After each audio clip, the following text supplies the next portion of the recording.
Muy buenas noches, estimados amigos. Sean ustedes bienvenidos a la sesión académica del Colegio de Medicina Interna de México. En esta ocasión hablaremos sobre vacunación en el adulto. Para ello hemos invitado al doctor Jorge Óscar García Méndez, médico internista e infectólogo, quien es jefe de educación médica del Instituto Nacional de Cancerología. Experto en el tema, además de un gran amigo, seguramente será una plática de interés. Sean ustedes bienvenidos y cedo la palabra al doctor Raúl Carrillo Esper. Muy buenas noches.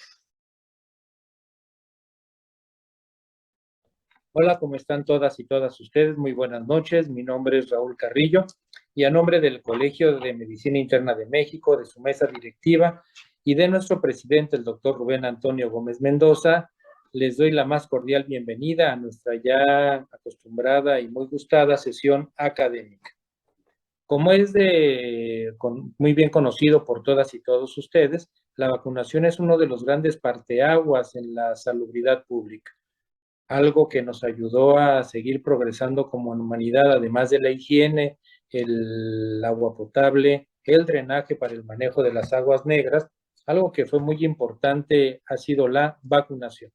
Y bueno, la vacunación desde que se empezó a instituir, cuando Jenner, la vacuna contra la viruela, bueno, se han venido a desarrollar diferentes estrategias de seroterapia y posteriormente de vacunología, lo cual ha asegurado el control de enfermedades que antes eran devastadoras, estas grandes epidemias que devastaban a la humanidad. Y bueno, recientemente el COVID fue otro ejemplo más. La epidemia o pandemia, mejor dicho, se pudo contener gracias a la vacuna contra el COVID, que gracias a la ciencia y a la tecnología, el tiempo en el cual se desarrollaron diferentes vacunas con diferentes características desde el punto de vista biotecnológicos, pudo contener la enfermedad y actualmente, bueno, aunque no ha desaparecido, las formas que vemos, la gran mayoría al momento, son formas leves. Así que las vacunas son el parteaguas en el desarrollo de la humanidad. Pero habitualmente nosotros concebimos las vacunas para los niños, para prevenir una gran cantidad de enfermedades infecciosas, pero también los adultos nos debemos de vacunar, porque los adultos, sobre todo cuando viene esta inmunosenescencia, vamos siendo susceptibles a diferentes infecciones o la vacunación que recibimos cuando niños, bueno, ya el efecto que tiene desde el punto de vista de reconocimiento y memoria inmune va disminuyendo al paso de los años. De ahí por qué la mesa directiva del colegio eligió este tema tan importante, la vacunología, las vacunas en el adulto. Y para hablarnos de este tema de gran interés, porque bueno, es algo que tenemos que implementar tanto en las instituciones públicas, en las privadas, en nuestros consultorios, es una concientización relacionada a la vacunación en el adulto y que más que nosotros, los internistas, al haber pocos vacunólogos en la práctica, nosotros los internistas, junto con los colegas infectólogos, debemos de llevar esta estrategia a la práctica cotidiana. Y para hablarnos de este tema de gran interés va a estar con nosotros un gran amigo de nuestro colegio, miembro distinguido del Colegio de Medicina Interna de México, y me refiero al doctor Jorge García Méndez. El doctor García Méndez es internista, es infectólogo, es profesor universitario, tiene una vasta trayectoria y experiencia tanto en la medicina interna como en la infectología, y bueno, en la actualidad es el director de Educación Médica Continua del Instituto Nacional de Cancerología. Así que es un gran honor que el doctor García Méndez esté con nosotros. Él es experto en el tema y de seguro todo lo que hable durante su ponencia será de gran utilidad para poderlo implementar en nuestra práctica cotidiana. Y ya sin más, los dejo con el doctor Jorge García Méndez, sin antes agradecerle al doctor García Méndez el que haya aceptado participar en esta sesión académica y que, bueno, nos comparta su conocimiento y los conceptos actuales relacionados a la vacunología en el adulto. Bienvenido, doctor García Méndez, y adelante. Y no sin antes también, no olviden esperar al final de la charla la sesión de preguntas y comentarios. El doctor García Méndez es experto en el tema y de seguro todas sus dudas, preguntas, comentarios serán bien recibidas para que él se las aclare. Que tengan muy buena sesión y nos vemos al final de la misma. Adelante, doctor García Méndez.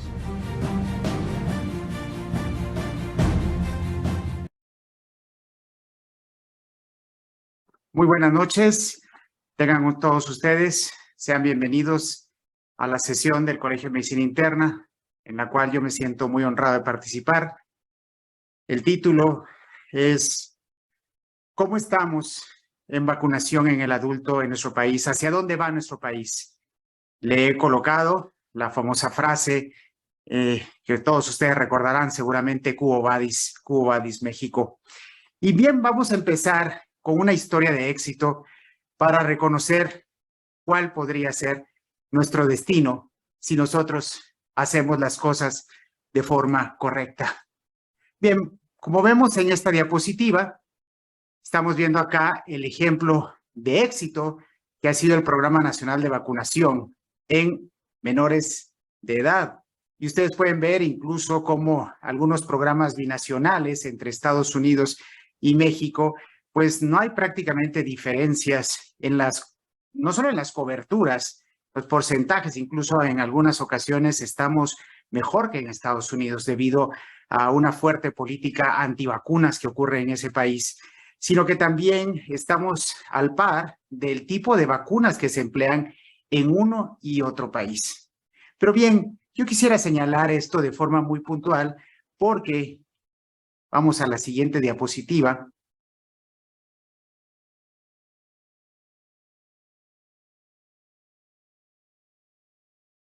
Y vamos a ver aquí el estado de las cosas respecto a la vacunación. ¿Cómo comprobamos la cartilla de vacunación? Desde hace una cantidad de años importante, ha sido nuestro principal elemento para comprobar el estado de las cosas en lo que es vacunación. Vean ustedes lo que está definido en la Cartilla Nacional de Vacunación. De acuerdo a este registro, tenemos que es el único documento oficial en el cual madres o cuidadoras de menores de 5 años establecen cuáles vacunas han sido administradas.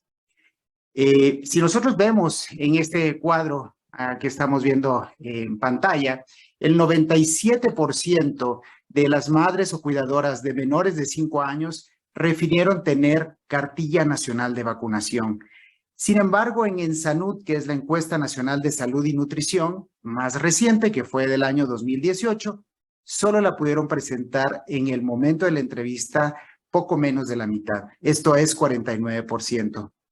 Y conforme van creciendo en edad, la posibilidad de presentar la cartilla nacional de vacunación se va reduciendo gradualmente. Así, en menores de 5 años, tenemos que la posibilidad, aquellos que están por abajo del año de vida, es de 53%, y a los 4 años tenemos 45.8%. Y del lado derecho de esta diapositiva, ustedes pueden ver la posibilidad de presentar la cartilla nacional de vacunación. Esto es un tema muy interesante, cómo gradualmente esta cartilla, paulatinamente, por razones diversas, ya ha sido difícil que la puedan presentar en cada encuesta nacional de salud a partir del año 2000. Vean ustedes, y este es un cuadro muy importante porque la última encuesta demuestra estos datos en aquellos adolescentes o adultos jóvenes que en este momento, año 2022, ya son adultos jóvenes. Vean ustedes el estado de las cosas respecto a la vacunación. ¿Cuántos de ellos mostraron documento de vacunación y cuántos de ellos tenían un documento completo de vacunación en ese momento? Y esto es un tema muy importante porque vamos a hablar de ello más adelante. ¿Qué pasa en mayores de 20 años? Y ustedes recordarán esta frase también muy importante, que es un área de oportunidad. Esto significa que tenemos un arduo trabajo que hacer en este grupo que es el mayoritario de nuestra población. Recordarán todos ustedes que estamos en la transición del bono demográfico, incluso muy probablemente ya lo hayamos atravesado. Y este es un tema fundamental de reconocer, puesto que la mayor parte de nuestro país ya ha atravesado la barrera de los 25 años de edad. En aquel momento, en la encuesta nacional de salud, estos eran los jóvenes que estaban alrededor de los 19 años de edad.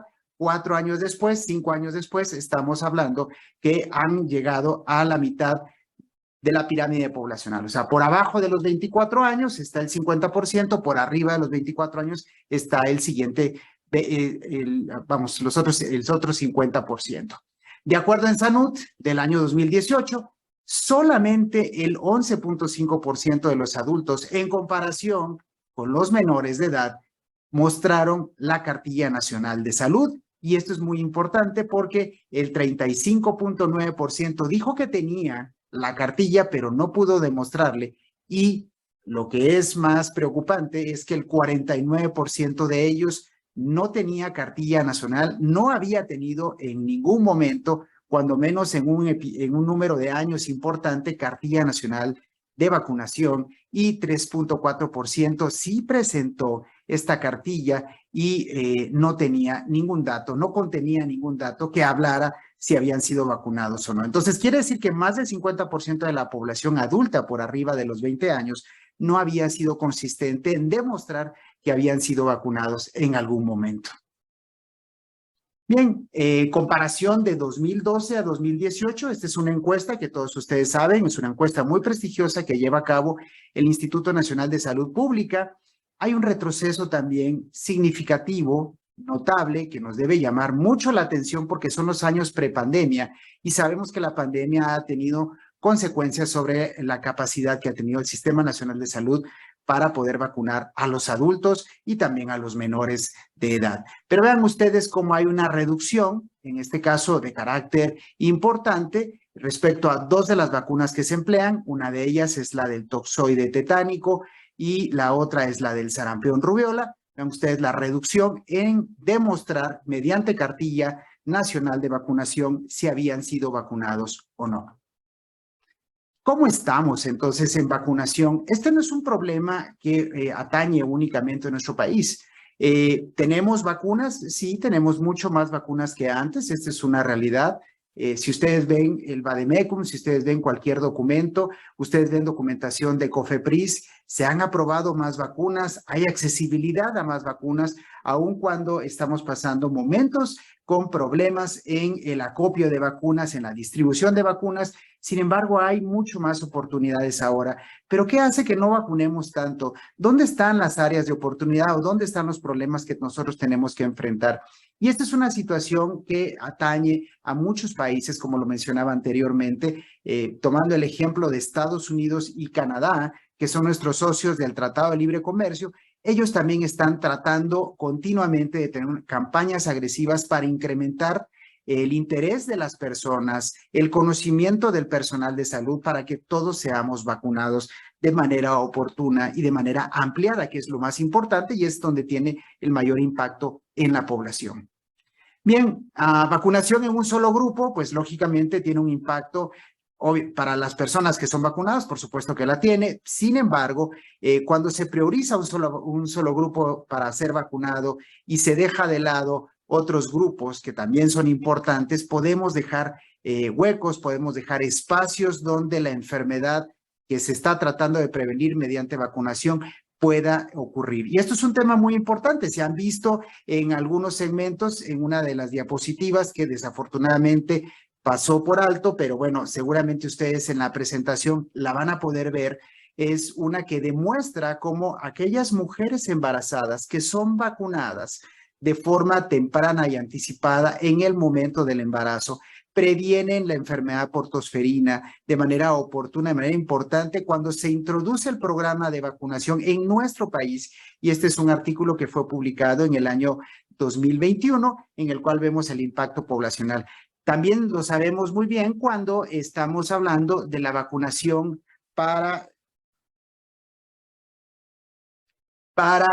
lo que es vacuna antineumocócica. Y esto es un tema que es muy importante, sobre todo porque la vacuna antineumocócica sabemos que están en riesgo la población por arriba de 65 años. Aquellos países que han introducido oportunamente la vacuna antineumocócica en estratos, sobre todo por abajo de los 15 años de edad, se ve un impacto muy importante en adultos mayores de 65 años. Entonces, este es un eslogan que tiene una campaña en Canadá que las vacunas no solamente son para los niños, y esto es algo que nosotros tenemos que aprender en nuestro país también. Somos un éxito, somos ejemplares a nivel mundial en lo que son las campañas de vacunación en menores de 5 años. Las estrategias que se ocuparon son estrategias muy sencillas. El hecho de utilizar la Cartilla Nacional de Vacunación como un documento de identidad inclusive tuvo un impacto positivo muy favorable, pero estamos en la antípoda cuando hablamos de estrategias y de cobertura de vacunación en adultos mayores. Bien, esto es una campaña que tiene el Colegio de Medicina Interna en Estados Unidos.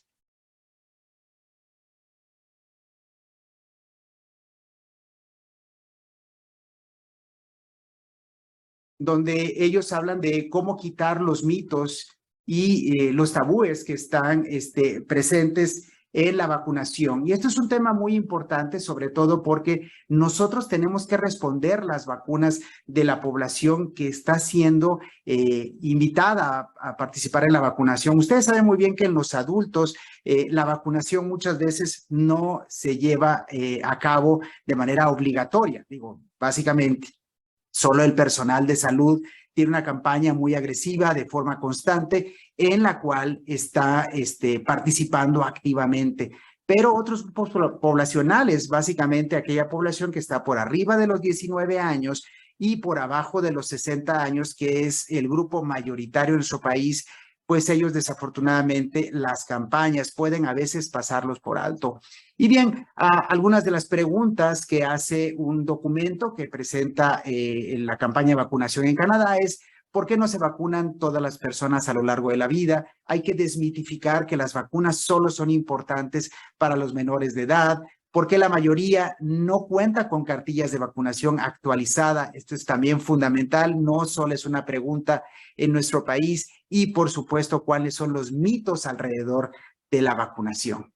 Bien, este es el ejemplo de campaña de vacunación. Este es un documento que ustedes pueden descargar. Desafortunadamente está en inglés, pero es fácil que ustedes puedan encontrar mediante diversas estrategias de traducción cómo se puede hacer una adaptación al medio nacional, en el cual se pregunta en esa fecha el nombre del paciente, la edad del paciente, el tipo de vacunas que sea comprobable. Y esta información es importante dado que el Colegio de Medicina Interna hace una campaña muy activa acerca de ser el médico que establece las estrategias y las dinámicas en la población en general, sobre todo en la población adulta, por supuesto. Y vemos aquí incluso la adición de la vacuna para COVID-19. Este es un tema muy importante porque debemos de preguntarle a los pacientes qué vacunas han recibido, cuántas han sido, con qué intervalos, cuál ha sido el refuerzo, cuál fue la estrategia, recombinación homóloga, heteróloga.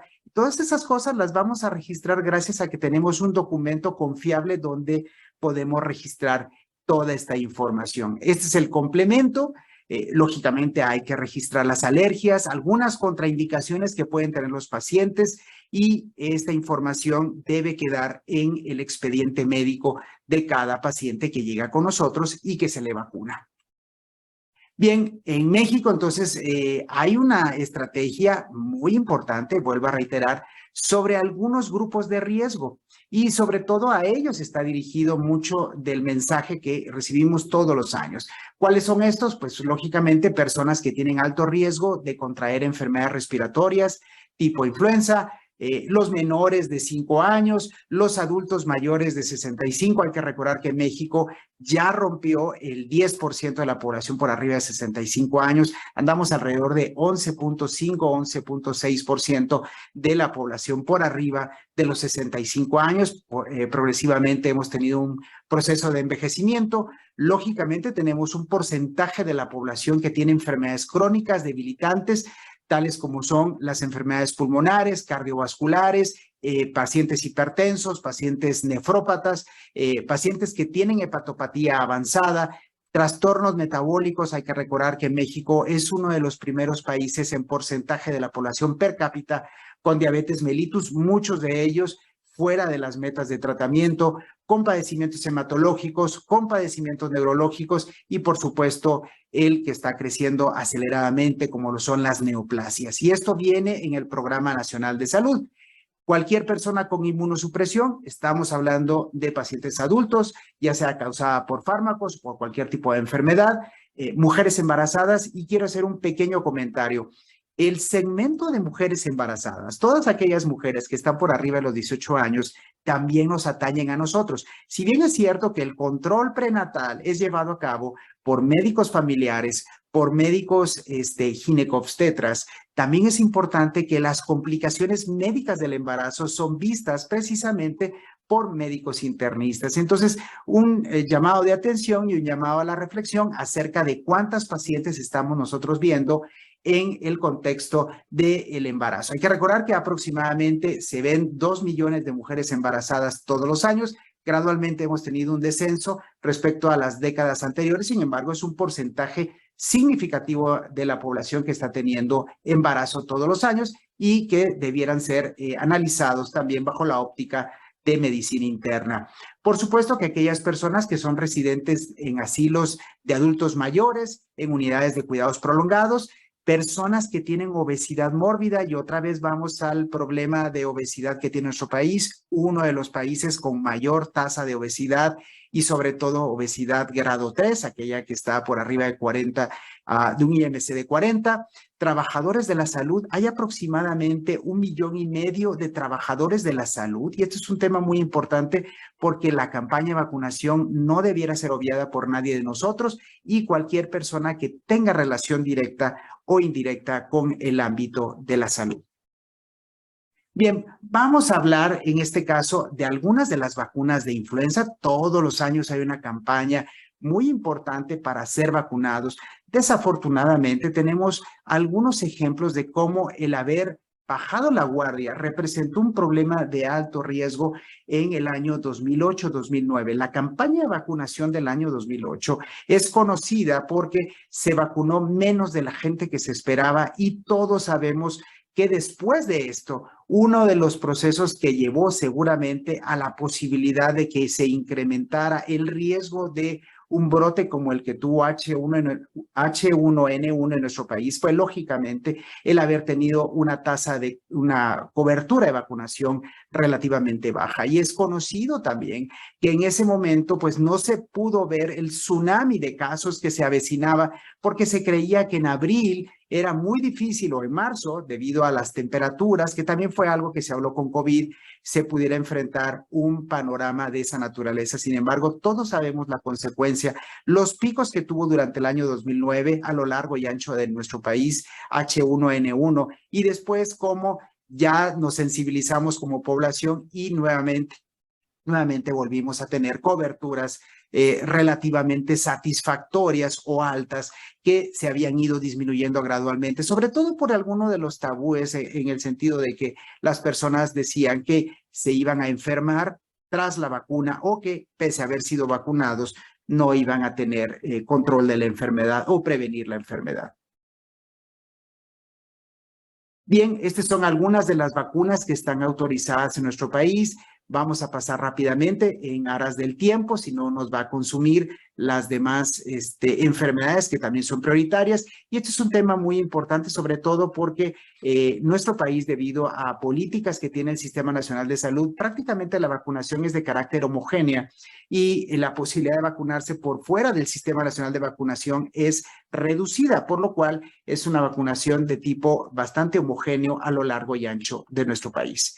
Bien, la vacunación en nuestro país y en cualquier parte del mundo tiene como objetivo también tener un envejecimiento saludable. Esto se ha visto en muchas partes, en varios estudios, como el impacto positivo de la vacunación se ve en pacientes que tienen alguna enfermedad como insuficiencia cardíaca, que pueden tener complicaciones adicionales por procesos de infección de vías respiratorias, como puede ser neumonía por Streptococcus pneumoniae o bien por influenza también que puede llegar a ocurrir. Y hay que recordar que estas complicaciones se pueden disminuir si nosotros tenemos una cobertura amplia de vacunación.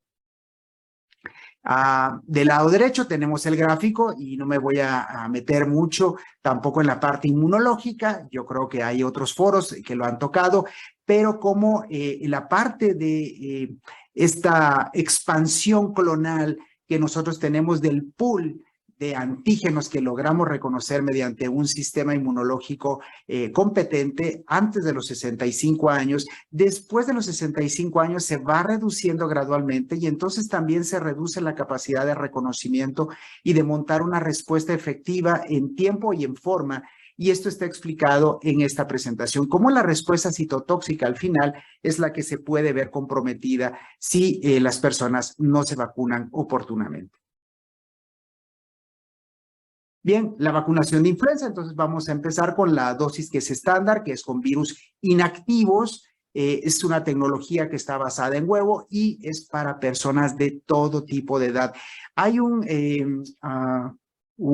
instructivo que tiene el Colegio de Medicina Interna en Estados Unidos, el ACP, donde viene una serie de preguntas y nos preguntan en escenarios clínicos sencillos, pero diversos, pacientes, por ejemplo, de 40 y tantos años de edad, qué tipo de vacuna usted le recomendaría si tuviera la oportunidad de decidir. Y bueno, esta es la respuesta, una vacuna estándar o una vacuna de cualquier tipo. Obviamente estamos hablando de la posibilidad de decidir si tuviésemos la oportunidad de decidir. Y este es el tipo de vacunación que se emplea mayoritariamente en nuestro país.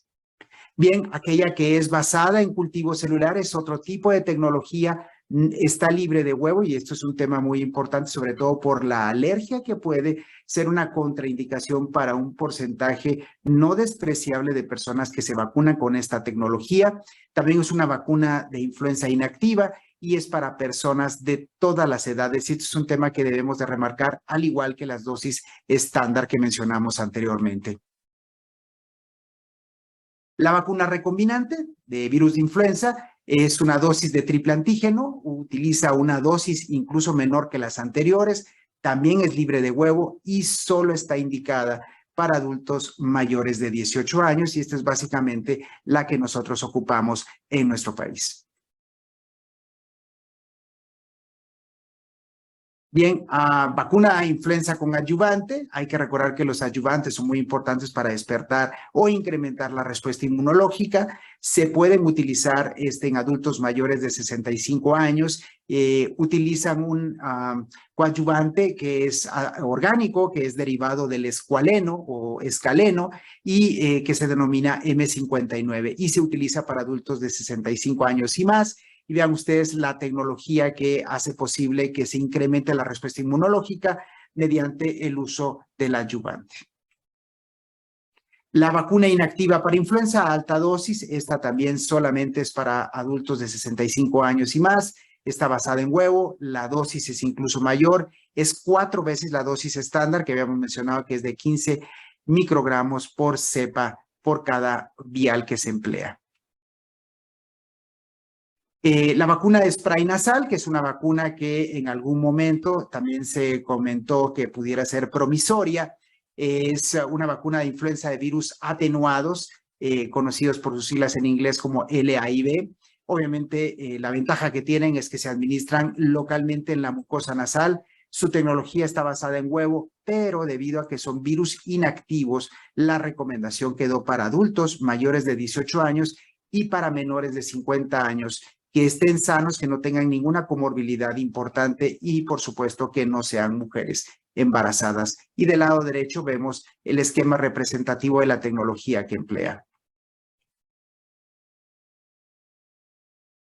Bien, este es un resumen entonces de las vacunas que se emplean en este momento, algunas de las cuales están disponibles en nuestro país, otras no, como la vacuna nasal, pero vean ustedes, tenemos una disponibilidad importante y sobre todo hay que hacer un recordatorio a poco más de 100 años de la pandemia que ocurrió a nivel global, como cerca de 50 millones de personas aproximadamente pudieron haber perdido la vida. En nuestro país no se sabe porque estábamos atravesando la parte final del movimiento político entre 1910 y 1920, pero se estima que entre 200 y 500 mil personas pudieron haber perdido la vida directa o indirectamente a consecuencia de esa enfermedad. Hay que recordar que México tenía entre 12 y 13 millones de habitantes en ese momento, por lo cual la mortalidad estuvo por arriba del 2.4 o 2.5%.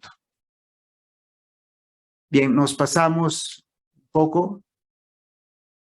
Tengo un poco de problemas con el control. Estamos regresando a lo que es meningococo. La última gran epidemia fue registrada en la ciudad de San Luis Potosí en el año 1945 a 1949. Son los albores de la época antimicrobiana. Hay que recordar que la penicilina empezaba a expandir su uso en los años 40 y entonces pues no sabemos realmente cuál es el impacto o cuál hubiera sido el impacto de una condición de esta naturaleza en los años posteriores, porque desafortunadamente pues no hay un registro fehaciente de si estas personas tuvieron o no acceso a tratamiento antimicrobiano. Lo que sabemos es de que poco más de 750 personas fueron encontradas con esta enfermedad y que tuvo una mortalidad muy importante, hasta un 30% de personas fallecieron a consecuencia de esto. Recordar la relación que existe entre vacuna de influenza y vacuna de meningococo, que se ha visto en aquellos países en donde son muy importantes la presencia de las dos, básicamente en climas templados, lo que es por arriba de los trópico de Cáncer o por abajo del trópico de Capricornio. Vean ustedes la estadística en Estados Unidos, en Canadá y también en Australia, en Oceanía, como el hecho de vacunar de forma consuetudinaria disminuye la cantidad de casos producidos por meningococo. Insisto, nuevamente, nosotros no tenemos una información clara del impacto que está teniendo la vacunación de influenza, pero debe mantenerse en el horizonte y esto es parte de un consenso nacional de vacunación en el cual tuve la oportunidad de participar por la invitación del doctor Gutiérrez Robledo del Instituto Nacional de Geriatría en el año 2017.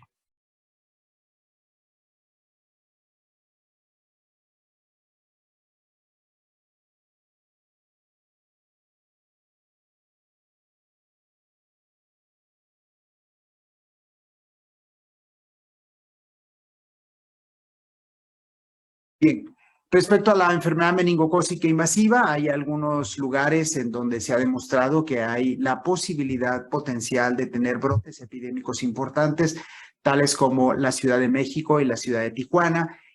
Algunas cepas se han encontrado que son cepas virulentas. Tenemos autorización por parte de COFEPRIS, hay distribución de vacuna para meningococo en nuestro país, pero la campaña de vacunación hasta cierto punto ha sido limitada a personas que tienen factores de riesgo muy importantes, sobre todo las personas que han tenido esplenectomía o que tienen asplenia funcional, como los pacientes que tienen hepatopatía o enfermedad por anemia de células falciformes.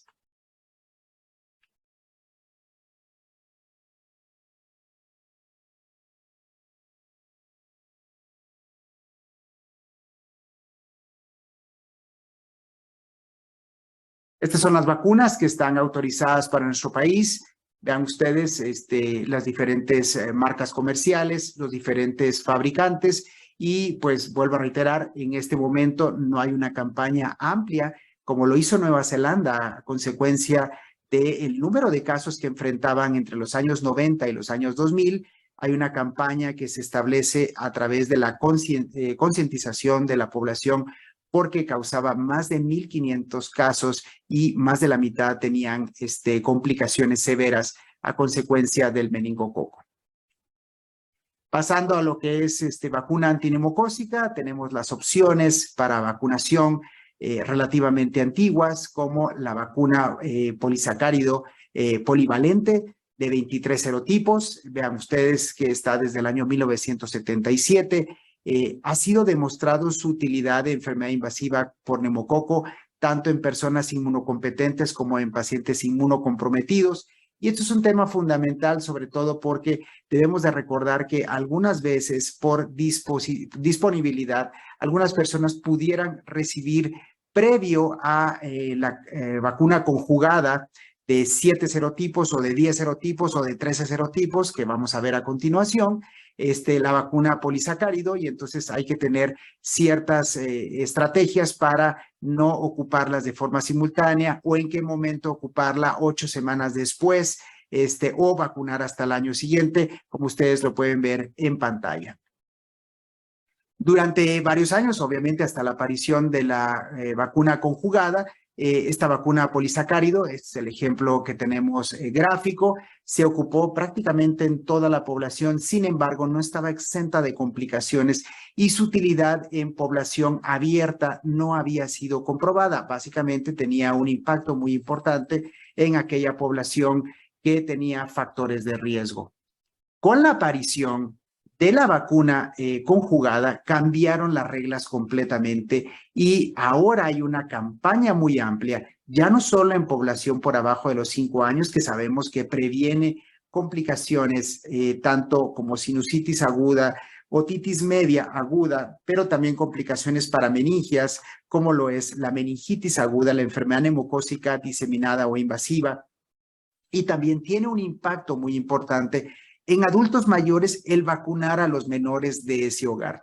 Hoy en día sabemos que, vamos a continuar, que esta vacuna, cuya presentación en nuestro país inició con la vacuna de 7 serotipos, después ya fue ampliada a las vacunas más recientes de 10 o de 13 serotipos, las cuales se han venido ocupando ya no solo en la población menor de edad, sino en la población adulta. Y esto es un tema muy importante porque esta vacuna, como dice en el gráfico, fue aprobada en nuestro país desde hace casi 15 años. Desde el año 2008 tenemos autorización para utilizarla en la población adulta. Bien, este es un tema muy importante, el impacto que tiene en esta población. Este es un estudio que fue hecho en Brasil con la vacuna conjugada de 10 serotipos. Es la vacuna de 7 serotipos, más los que incluye aquí, que es el 1, el 3 y 7F. Y es muy importante sobre todo porque el serotipo 3 es causante de enfermedad que causa mucha morbilidad porque la cápsula del serotipo 3 es una cápsula gruesa, es una cápsula que hace que las complicaciones inmunológicas estén a la orden del día y se comporten como los pacientes hipocomplementémicos porque limita la función del complemento una cápsula tan gruesa como la que tiene el serotipo 3. Y este es un tema muy importante. Vean ustedes el impacto que tiene cuando se utilizan estas vacunas, o esta vacuna más bien a lo largo de los años, y vean ustedes el impacto que tiene del año 2009 al año 2016.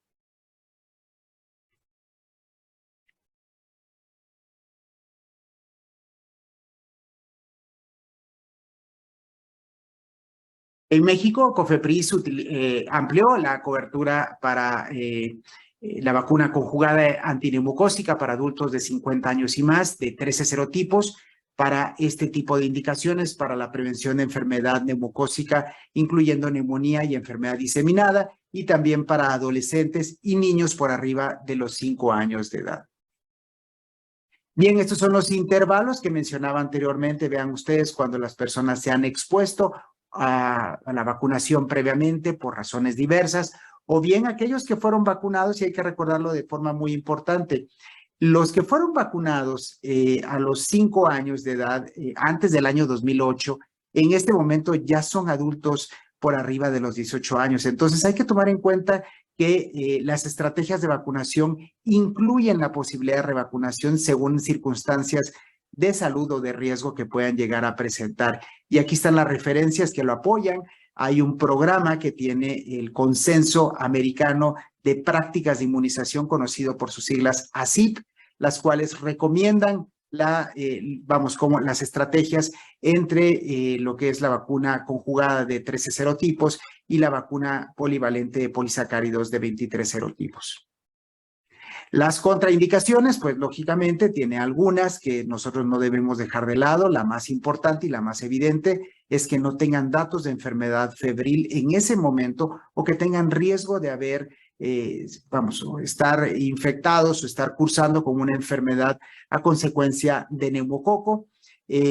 Obviamente tenemos que esperar a que remitan estos cuadros agudos, estén o no estén relacionados con neumococo, ni tampoco hay que vacunar si hay historia de reacción alérgica a la vacuna.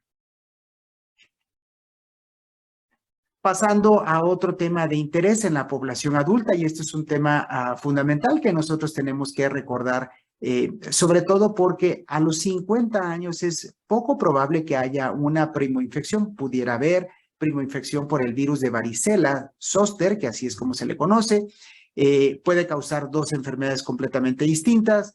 La más evidente en nuestro país y hasta la aparición de la vacuna para la población infantil era justamente el cuadro de varicela que todos conocemos, altamente infecciosa, altamente contagiosa, que causa la diseminación de lesiones y que evidentemente tiene como impacto que deja una enfermedad latente, una infección latente más bien, y que puede reactivarse cuando el sistema inmunológico empieza a decaer por arriba de los 55 años o la concurrencia de enfermedades debilitantes como el cáncer, como enfermedades hepáticas, enfermedades renales.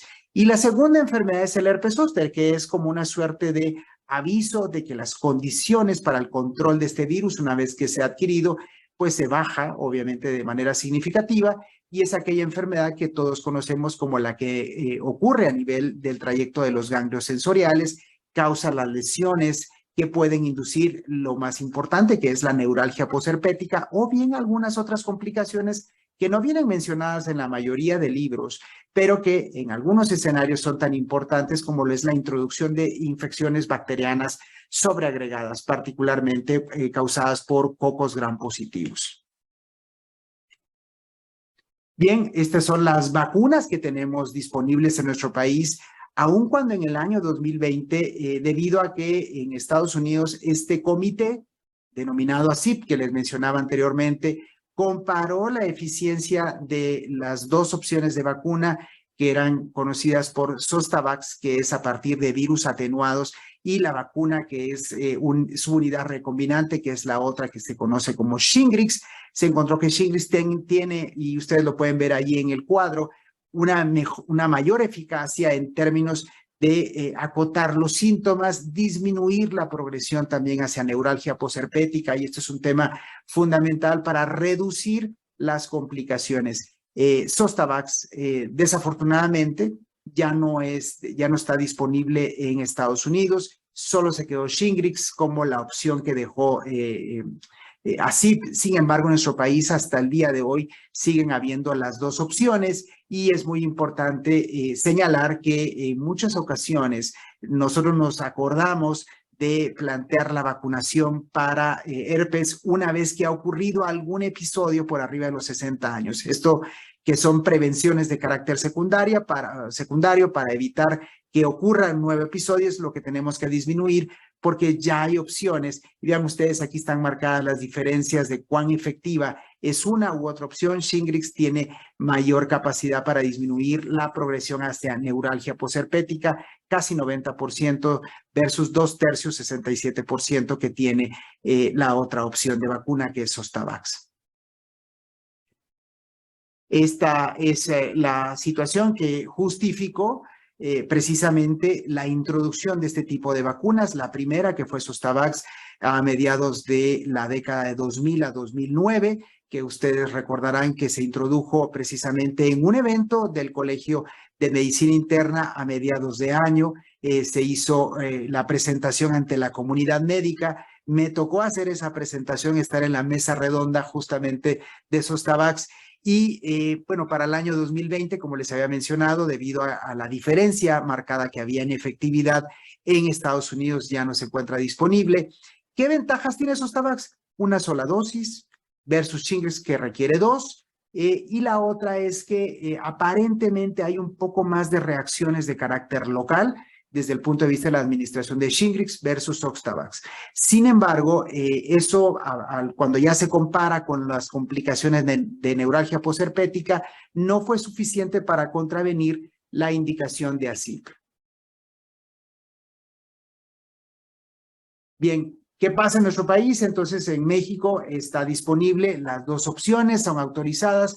Se pretende prevenir justamente los episodios de herpes zóster, y el fenómeno más importante es que a partir del herpes zóster se prevenga la neuropatía posherpética y, por supuesto, el dolor asociado a esta entidad. Pero vean ustedes cuáles pueden ser las complicaciones en el paciente inmunocomprometido. Voy a hacer un breve paréntesis para señalar que cuando se enfocó esta vacuna para adultos mayores, también se pensaba o se piensa en las enfermedades debilitantes que nosotros podemos llegar a enfrentar cuando superamos la barrera de los 60 o 65 años. Por supuesto, tenemos más posibilidad de desarrollar neoplasias o problemas que ameriten el uso de inmunosupresores y lógicamente en el contexto del paciente inmunosuprimido, estas son las complicaciones que pueden llegar a ocurrir si tenemos reactivación de herpes zóster. Bien, vamos a pasar a la siguiente entidad clínica, que es la hepatitis B, que es una de las enfermedades más importantes. Y sobre todo tenemos que hacer una diferencia entre aquella población que fue vacunada a partir de los años 90 hasta el presente. Esto quiere decir que han pasado aproximadamente 27, 28 años desde que se empezó a vacunar de manera muy importante. Y quiere decir que aquellos que están por abajo de 28 años ya fueron vacunados. Sin embargo, aquellas personas que están por arriba de los 28 años, cerca del 50% de la población, haciendo la comparación de lo que comentábamos al principio de la presentación, en donde hablábamos en dónde estaba la mitad de la población, por arriba de qué edad estaba la mitad y por abajo estaba la otra mitad, vemos que hepatitis B sigue siendo una enfermedad prioritaria, sobre todo porque las campañas de tamizaje para la búsqueda de hepatitis B siguen siendo relativamente limitadas a condiciones como la donación de sangre, y esta condición puede permitir que algunas personas que estén por arriba de los 28 años de edad en este momento puedan no estar vacunadas para hepatitis B y puedan estar expuestas a la posibilidad de infectarse. Hay que recordar que en este momento, de cerca de 8,000 millones de personas, alrededor de 2,000 millones, o sea, el 25% de la población pudo haber estado infectado en algún momento. Esta es una estimación que se hace debido al número de pobladores que hay en el mundo y la introducción relativamente reciente de la vacuna, de los cuales aproximadamente el 10 o 12% se tornan crónicos, y hay que recordar un papel importante de las coinfecciones con el virus de inmunodeficiencia humana, el VIH, y también el virus de hepatitis C. Entonces estamos hablando de un universo poblacional que no es despreciable, y nuestro país todavía no tiene cifras concretas de cuál es el peso de la enfermedad. Lo que sí sabemos es de que hay condiciones para la transmisión en adultos en este momento, básicamente lo que es la posibilidad de transmisión de carácter horizontal, dado que somos un país de endemicidad intermedia a baja. Bien, estas son las opciones de vacuna con las que cuenta nuestro país, que tienen aprobación por COFEPRIS. Estos gráficos que están con tabla y figura con esta disposición vienen de ese artículo que fue publicado en la Gaceta Médica de México, en ese consenso que tuve la oportunidad de participar hace 5 años, en donde se presentaron diferentes opciones. Lógicamente, se trataba de estimular la capacidad que teníamos todos para poder vacunar a un número mayor de personas. Una forma de analizar es justamente la seroconversión de anticuerpos una vez que se ha visto vacunado, y la otra es la posibilidad de la probabilidad de contraer hepatitis B a lo largo de los años post-vacunación.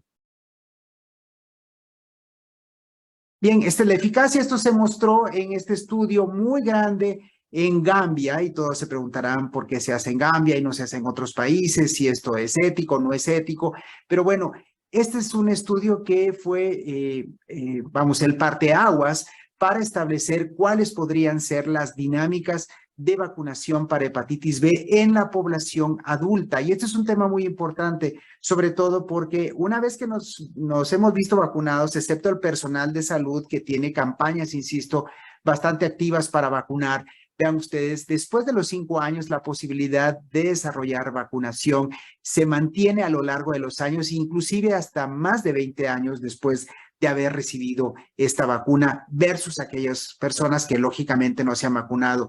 No está de más decir que la hepatitis B es el virus hoy por hoy más infectivo, mucho más en contactos ocasionales o accidentales, versus virus de hepatitis B, que está, virus de hepatitis C, perdón, que está alrededor del 15%, comparado con hepatitis B, que es del 50% en personas que son susceptibles, y también en el hecho del VIH, en donde la posibilidad es relativamente cercana o un poco menor que el virus de hepatitis C. Entonces hay que recordar la campaña que tiene que ser muy activa, sobre todo en este momento en adultos que están por arriba de los 30, 35 años, que probablemente no se hayan vacunado y que no haya un registro de ello, y que lógicamente hay que pedir también prueba serológica para poder medir si hay anticuerpos, aun cuando nos digan que han sido vacunados, sobre todo recordando que muchos adultos desafortunadamente no conservan la cartilla nacional de vacunación.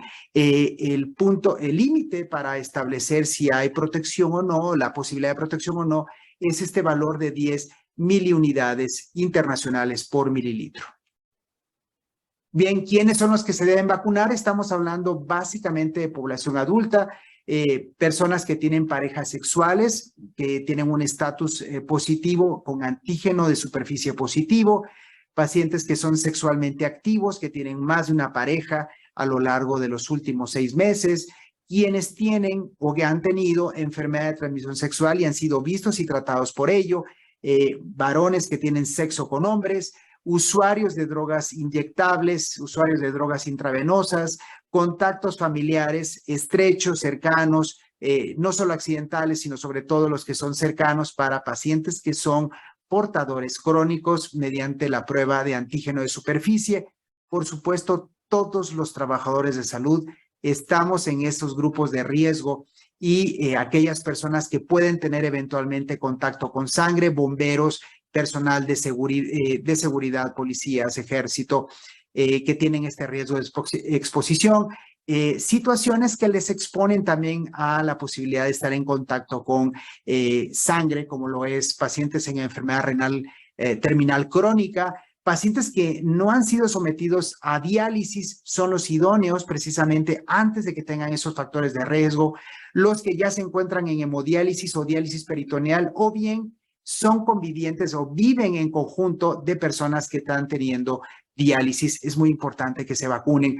Residentes y personal de instalaciones, de personas que se dedican, bueno, de personas con discapacidad o adultos mayores y viajeros a regiones con tasas intermedias o altas de infección por virus de hepatitis B. Y estas son las opciones, nuevamente, un recordatorio en adultos mayores que están presentes en nuestro país.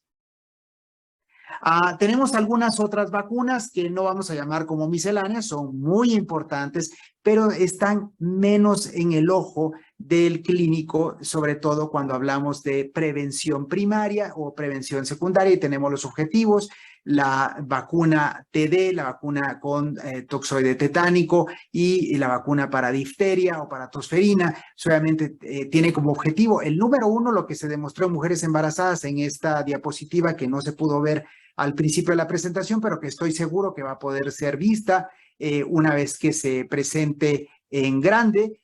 Tenemos que el objetivo principal es disminuir la posibilidad de tener episodios de tosferina y el segundo, pues obviamente, si nos vacunamos nosotros, también reducimos la posibilidad, como se vio en el personal, en las personas embarazadas. Y lógicamente vemos el impacto de vacunar a aquellas personas que están comprendidas entre los 19 y los 64 años en términos del impacto que tienen sobre los adultos mayores y sobre los menores de edad.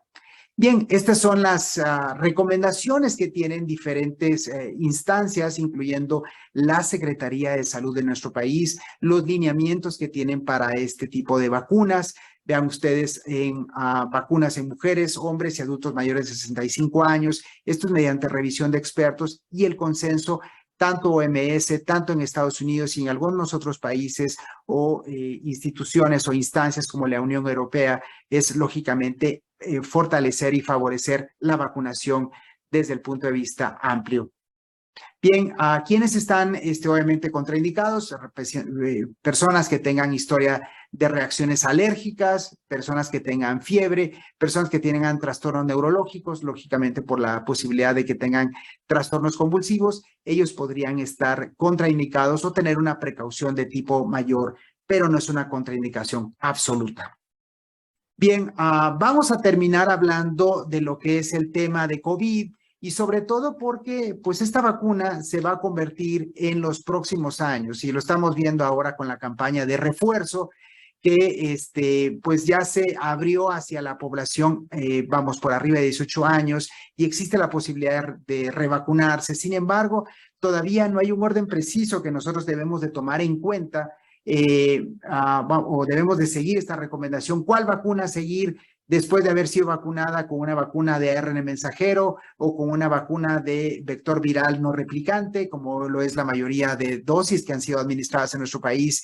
Y tenemos las vacunas de virus inactivos que sí se han utilizado en nuestro país también de forma pues no despreciable en algunos sitios, sobre todo en las campañas en población entre los 18 y los 59 años de edad, es donde básicamente se ha vacunado con este tipo de vacuna. Y recordar otra vez que es el grupo mayoritario dentro de la pirámide poblacional de nuestro país. Entonces aquí les estoy mostrando lo que son las vacunas que se aprobaron en nuestro país. Algunas van a aparecer en las gráficas posteriores porque fueron donadas o porque hubo la posibilidad de tener acceso a las mismas. Quisiera señalar que, bueno, este gráfico lo traje a colación porque la campaña de vacunación empezó con dos grupos poblacionales en nuestro país. El primero, personal de salud. El segundo, fueron adultos mayores, sobre todo aquellas personas que estaban por arriba de los 60 años. Este es un corte que se hace para el 25 de abril del año 2021. No quiere decir que sea, vamos, un estudio llevado de manera estadística con una fortaleza que permita decir que las situaciones a las cuales se concluye estén totalmente validadas. Sin embargo, nos debe llamar la atención. Para aquellas vacunas que fueron empleadas en ese momento, la vacuna de ARN mensajero, las vacunas de vector, como lo es AstraZeneca, Sputnik, o las vacunas de virus atenuados como Sinovac. Vean ustedes el porcentaje de vacunación y esto fue publicado por la Secretaría de Salud en nuestro país en aquel momento y hay que tomar en cuenta que la población que estaba siendo vacunada era una población no solo educada como el sector salud que estaba recibiendo la vacuna, que mayoritariamente pudo haber recibido un tipo de vacuna en especial, sino que también ocurrió en la población abierta en adultos mayores de 60 años. Esta es una información que fue publicada por un centro de análisis que tiene un centro observador en nuestro país, que es el Centro Wilson, mediante el Instituto México. Vean ustedes lo que se vio. Bueno, este es un mapa que está cortado debido al tamaño. Lo vamos a ver en la siguiente diapositiva. Las estrategias de vacunación han sido bastante exitosas y tenemos estados de la República que han tenido una cobertura de vacunación bastante amplia. Vemos aquí los estados con cobertura en verde intenso, el estado de Nuevo León, el estado de San Luis Potosí, tenemos Baja California Sur, y para el 1 de diciembre del año 2021, México había recibido en la primera fase de vacunación a aquellas personas que se iban a vacunar en el esquema inicial a poco más del 70%. Hay que recordar que si nos comparamos con Estados Unidos, incluso nuestras coberturas de vacunación han llegado a superar lo que desafortunadamente el movimiento, insisto, de personas que están contrarias a la vacunación en Estados Unidos hicieron que un porcentaje significativo no se vacunara. Aquí las condiciones que llevaron a una disminución de la vacunación, ustedes las conocen muy bien, fueron de otro tipo, fueron desde el punto de vista logístico que llevaron a complicaciones como las que recientemente saben ustedes que ocurrieron en nuestro país. Bien, tenemos algunas otras situaciones que ustedes van a ver en la presentación. Es un tema que es muy importante. La penúltima diapositiva habla de aquellas vacunas que fueron utilizadas y el impacto que tuvieron sobre los grupos poblacionales. 72% estaban totalmente vacunados, un porcentaje cercano al 80%, al menos había recibido una dosis y estábamos pendientes de vacunar en ese momento alrededor del 20% de la población. Hay que recordar que estábamos por empezar todavía a los niños menores de 18 años. Y vean ustedes también hay un porcentaje de las vacunas que se emplearon que estaban siendo,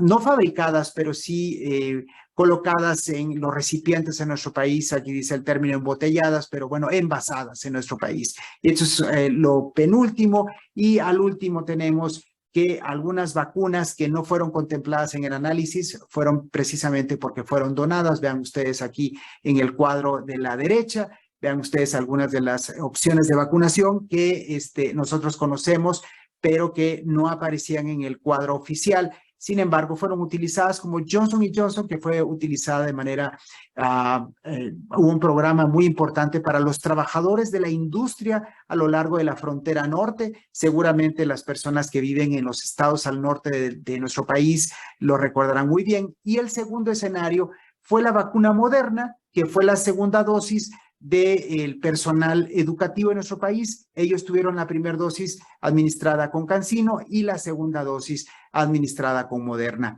Y con esto yo quisiera agradecer al Colegio de Medicina Interna la oportunidad de dirigirme a todos ustedes y pues estoy abierto a sus comentarios y a sus preguntas que puedan surgir a partir de esta presentación. Muchas gracias y que tengan muy buenas noches.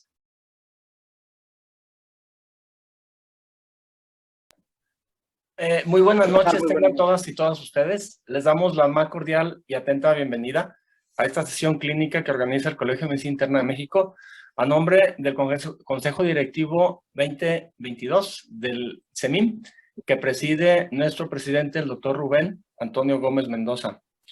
Recordarles a ustedes que las sesiones que organiza el CEMIM se busca siempre cumplan con tema de vanguardia, ponente experto como el de hoy en el tema y comunicación asertiva. El tema de hoy, como ustedes ya escucharon, todos escuchamos una disertación muy buena por parte del doctor Jorge Óscar García Méndez. El tema es, ya terminó su presentación, y viene la sesión de preguntas y respuestas en esta etapa de las vacunas en el adulto. Es muy importante. En esta etapa de preguntas y comentarios vamos a estar a sus órdenes para atenderlos con mucho gusto. Está el doctor Constancio Ponce González, que es secretario suplente de Actividades Científicas del Colegio de Medicina Interna de México, y el de la voz, doctor Miguel Ángel Buenrostro Bet, soy vocal de comunicación. Sean todas bienvenidas y bienvenidos a esta sesión interesante de preguntas, comentarios y respuestas. Doctor Constancio. Muy buenas noches a todos. Es un placer para mí compartir hoy esta noche con el doctor Buenrostro y haber disfrutado de esta excelente conferencia proporcionada por el doctor Jorge García Méndez, el cual ha recibido múltiples felicitaciones durante el transcurso de la misma. Y pues ahora sí, procedemos a la sesión de preguntas y respuestas. Y la primera pregunta nos la hace el doctor Arturo Salas, y él pide si le puede dar un comentario sobre el síndrome de Asia, este famoso síndrome postvacunal. De adyuvante. Relacionado a los coadyuvantes. Sí, qué bueno que lo pregunta. Fui en su momento invitado a la conferencia por el doctor Yehuda Schoenfeld, quien es la persona que más ha escrito al respecto. Incluso hubo una conferencia de autoinmunidad aquí en Cancún, nuestro país, y fue invitado a hablar de procesos infecciosos asociados a Asia. Y es este síndrome inmunológicamente mediado que está asociado a la administración del adyuvante.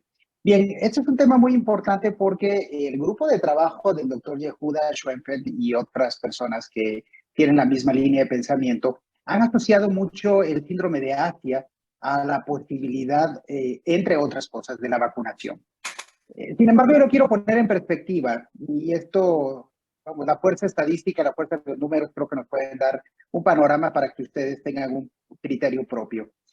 Si ustedes recuerdan y van a la página que hizo Johns Hopkins para la vacunación de COVID, aparte de los casos de COVID, se han administrado miles de millones de dosis en el lapso de los últimos 18 meses, un poco más, porque empezamos en diciembre de 2020, pero toma velocidad en el primer trimestre de 2021. Entonces, llevamos aproximadamente 18 meses de estar vacunando. Y pese al número tan grande, los casos que se han constatado secundarios a Asia han sido relativamente pocos. Y no quiero cuestionar, y no es la oportunidad para hacerlo, pero indudablemente vamos a hacer una respuesta inmunológicamente mediada a cualquier circunstancia en la cual nosotros nos vamos a presentar. La vacunación no es ajena a ello. Sin embargo, el número de casos que pueden llegarse a presentar a diferencia de lo que se creía, ha sido relativamente menor en términos de porcentaje y en términos de números absolutos. Por lo cual, digo, yo sé que hay un cuestionamiento muy importante por parte de algunas personas, incluso algunos médicos internistas, sobre todo en Estados Unidos, también han cuestionado, no tanto médicos internistas que son infectólogos, pero sí internistas que cuestionan un poco el tema de la vacunación, sobre todo con vacunas mRNA que potencialmente pueden hacerlo. Sin embargo, y aquí vamos al otro aspecto, sí se han visto algunos casos, sobre todo en vacunas vectoriales, vacunas que son de la estrategia que utiliza Sputnik, Gamaleya, de la que utiliza Johnson Johnson, de la que utiliza CanSino, de la que utiliza AstraZeneca. Sin embargo, y sobre todo porque esta casuística la lleva muy bien el Reino Unido. Sin embargo, y ahí es donde va mi comentario, igualmente el número de casos es relativamente menor. Por lo cual, algo que no se habló en ese momento es la responsabilidad de los que propugnamos por la vacunación como una estrategia efectiva preventiva en medicina de primer contacto, es darle seguimiento a los pacientes. O sea, no solo es la estrategia de convencerlos de vacunarse, del acto de ser vacunados, sino después viene un seguimiento que es obligación de cada uno de nosotros. Entonces, probablemente con eso pudiéramos hablar de datos mucho más ciertos y claros de lo que puede ocurrir y no caer mucho en esta nebulosa de información que a lo mejor puede no ser necesariamente cierta. Pero que con este comentario haya aclarado la duda de lo que es Asia y vacunación en este momento. Muchísimas gracias, doctor Buenrostro. Sí, muchas gracias, doctor Constancio. Doctor Jorge García, pues es usted bienvenido, es amigo, compañero, científico, y qué bueno que comparta con nosotros esta tan importante conferencia que para nosotros es una delicia. La doctora Olga Lidia Vera, que le mandamos un cordial saludo, expresidenta del CENIN y brillante académica también, nos hace una pregunta muy interesante, doctor. Sabemos que respecto al COVID, las vacunas contra el COVID, sabemos que existen vacunas de virus completos, atenuadas o inactivos, basadas en proteínas, con vector viral, ácido nucleico, DNA, RNA mensajero. Y nos hace una pregunta muy interesante. ¿Cuál es vacuna con más, cuál es la posibilidad mayor en las vacunas? ¿O qué vacuna presenta efectos adversos autoinmunes, tipo Guillain-Barré o vasculitis? Doctor. Ok, bien, si nosotros vamos a este registro que hacía mención anteriormente, sobre todo en países europeos que han hecho uso de la estrategia de AstraZeneca, y hay que recordar que en Estados Unidos básicamente está ocupado RNA o ARN mensajero. Entonces ahí podemos tener las dos vertientes, ¿no? Aquellos países que mayoritariamente ocuparon cierta tecnología y aquellos que ocuparon una segunda. Y hay un tercer escenario. Hay países europeos que debido a ciertas condiciones que produjo alguna vacuna, entre el descrédito o las dudas que pudieran haber, que hicieron la recombinación. Cuando uno toma las tres formas de analizar estos grupos, encontramos que probablemente, y este es un comentario que quiero ser muy cuidadoso, muy juicioso al hacerlo, probablemente los dos tipos de vacuna están asociados a, bueno, las vacunas ARN mensajero y las vacunas vectoriales, están asociadas a complicaciones inmunológicas. Ahora, en Estados Unidos sí se han documentado casos de miocardiopatía asociado a vacunación. Sin embargo, y hay que señalarlo, una de las cosas que siempre se critica en grupos de trabajo, en los cuales, vamos, yo soy parte de algunos círculos que damos reportes acerca de estos casos a la Asociación de Infectología de Estados Unidos, y se hace el señalamiento que muchas veces no viene precisamente identificado si el paciente estaba transcurriendo con infección activa, si el paciente había tenido infección reciente y qué tipo de variante estuvo asociada. Es probable, y vuelvo a reiterar, es muy temprana la información y no quisiera ser absolutista, es probable que sí haya situaciones en los dos tipos de vacuna. No se ha visto tanto, y otra vez vamos a analizar los datos de otros países que utilizaron masivamente la vacunación con virus atenuados. CoronaVac, que se llama así en Sudamérica, o Sinovac en nuestro país, no se ha reportado, pese a que la eficacia es relativamente menor, tampoco hay un reporte incrementado de casos. El ejemplo clásico es Chile, y Chile sale a la palestra una y otra vez, porque es una campaña vamos, muy, incluso me cuesta encontrar la palabra, pero muy exitosa en términos que está en los primeros 10 países a nivel mundial con la cobertura de vacunación. Y no solo qué tan rápido la alcanzó y cómo la ha mantenido incluso con las dosis de refuerzo. Ellos ocuparon masivamente Sinovac y no tienen un reporte incrementado. Hay un par de artículos que yo les sugiero que revisen en New England Journal of Medicine, en donde se presentan estos datos y las complicaciones inmunológicas aparentemente con virus atenuados no parecieran ser tan importantes como las que de forma esporádica empiezan a surgir con las otras dos estrategias. Muchas gracias, doctor Jorge. Doctor Constancio. Gracias, doctor. La vacuna del herpes zóster siempre ha generado ahí algo de controversia y voy a juntar ahí la pregunta de dos doctores, el doctor Justo Germán Bustos y del doctor José Francisco Mezquita. Pregunta el doctor Justo Germán si en una persona de 70 años que ya tuvo herpes zóster previamente es necesario aplicarse la vacuna. Y el doctor Francisco Mezquita nos agrega si además ha tenido un cuadro de neuralgia posherpética, ¿es conveniente aplicarse y cuándo sería necesaria la vacuna del herpes zóster? Ok, bien, muy interesante su pregunta y esto es algo que surgió desde la presentación de la vacuna inicial que fue Zostavax, la vacuna de virus atenuados, y hay que recordar que la tecnología es muy parecida a la vacuna que se emplea en los primeros años de la vida. Lo que nosotros sabemos básicamente es que puede haber una prevención de carácter secundario.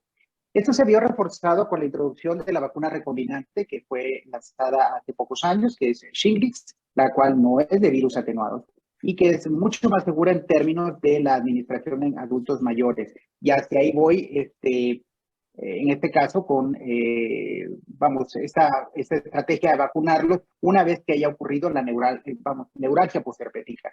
Si ustedes recuerdan el cuadro que les presenté, una de las complicaciones más frecuentes en adultos mayores de 65 años es precisamente esto.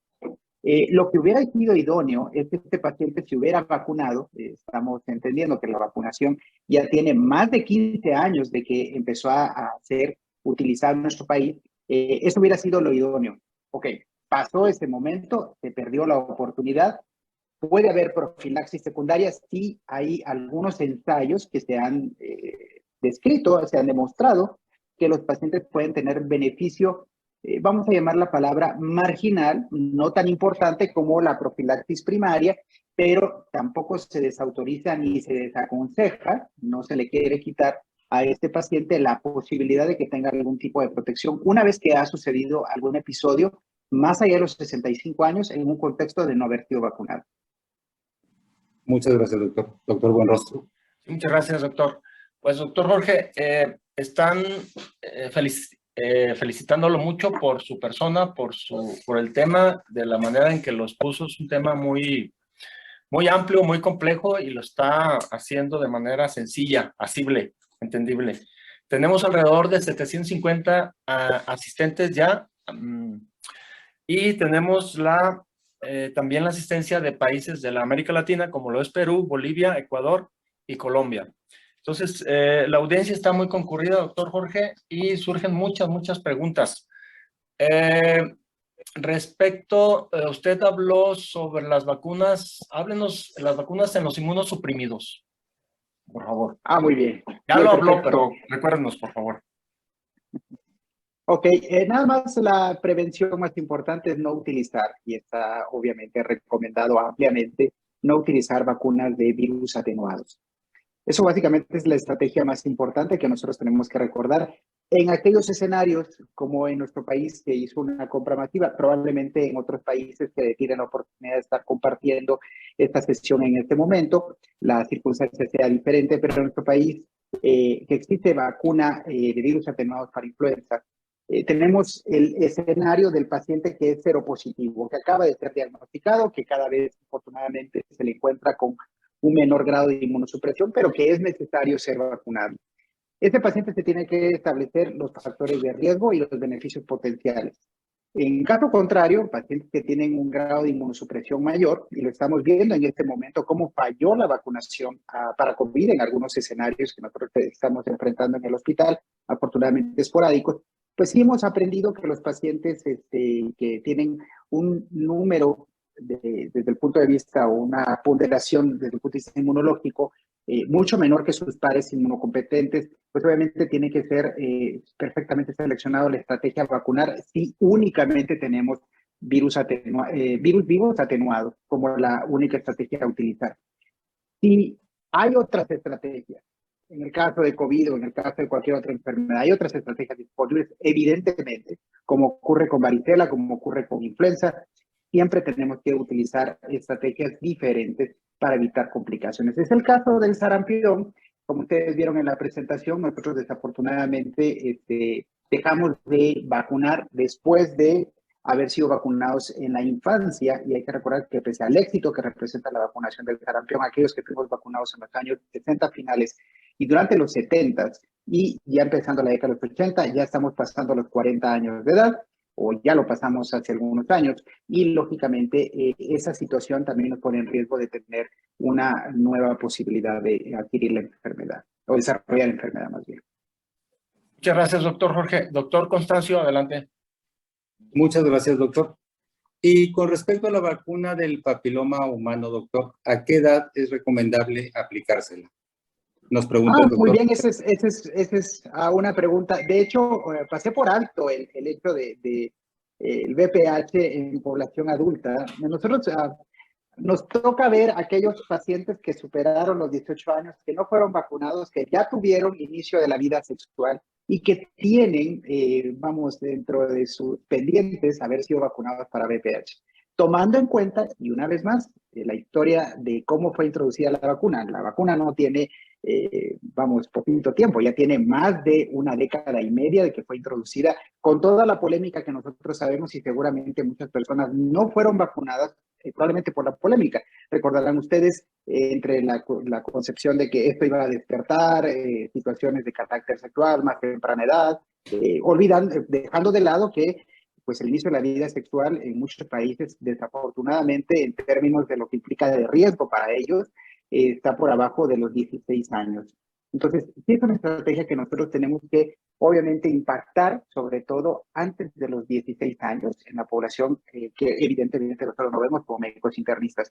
Pero si estas personas no fueron vacunadas y ya tienen inicio de la vida sexual, deben ser vacunadas también. O sea, esta es una situación que nosotros probablemente no vemos mucho, porque estamos hablando del paciente relativamente sano que puede llegar a consulta por una valoración o por alguna opinión de X o Y manera, y no estaríamos hablando del contexto del paciente con alguna situación como podría ser por ejemplo, el paciente VIH, que puede ser un factor de riesgo con ellos, ¿no? Algunas complicaciones neoplásicas asociadas al VPH, y que sí se ha visto que las personas que tienen vacuna y son VIH positivas y que fueron vacunadas antes de haber adquirido la infección retroviral, pueden tener algún grado de protección en comparación con las personas que no fueron vacunadas.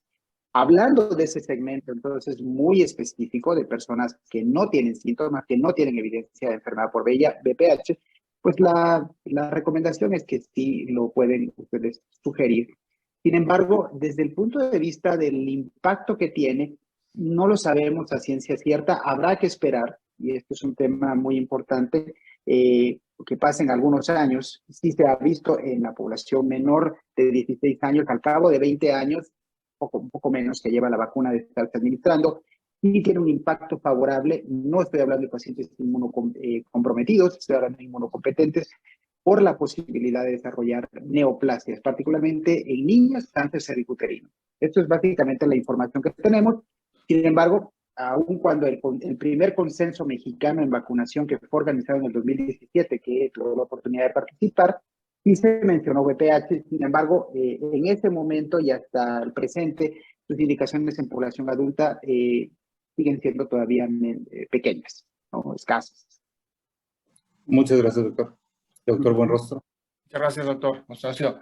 Pues, doctor Jorge, siguen las felicitaciones para su persona por el tema. Gracias.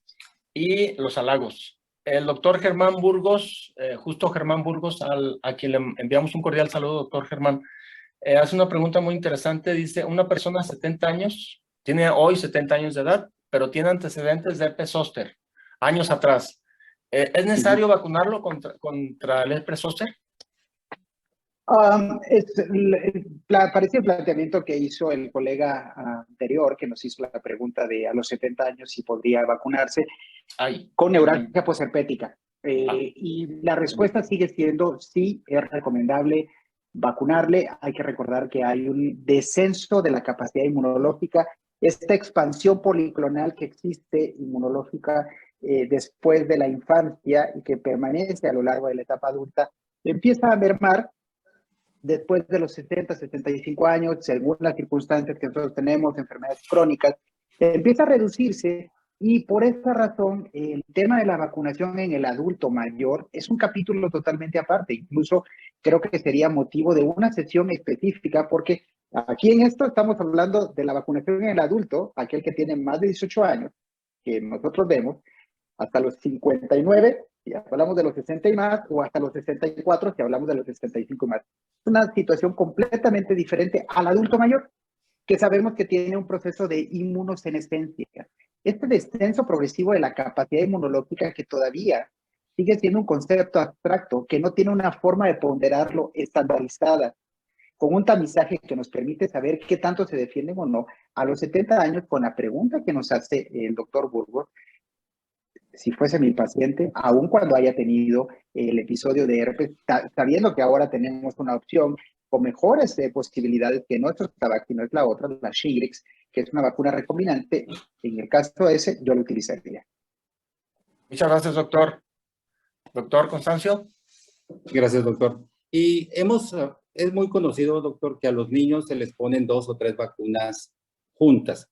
La doctora Elsa Patricia Vázquez nos pregunta cuánto tiempo hay que esperar entre la aplicación de una vacuna para influenza y COVID, o si se pudieran llegar a aplicar juntas. Es una pregunta sumamente interesante y depende de las circunstancias. A nosotros se nos vacunó de forma simultánea y no hubo mayor problema. De hecho, no hay una desautorización para hacerlo.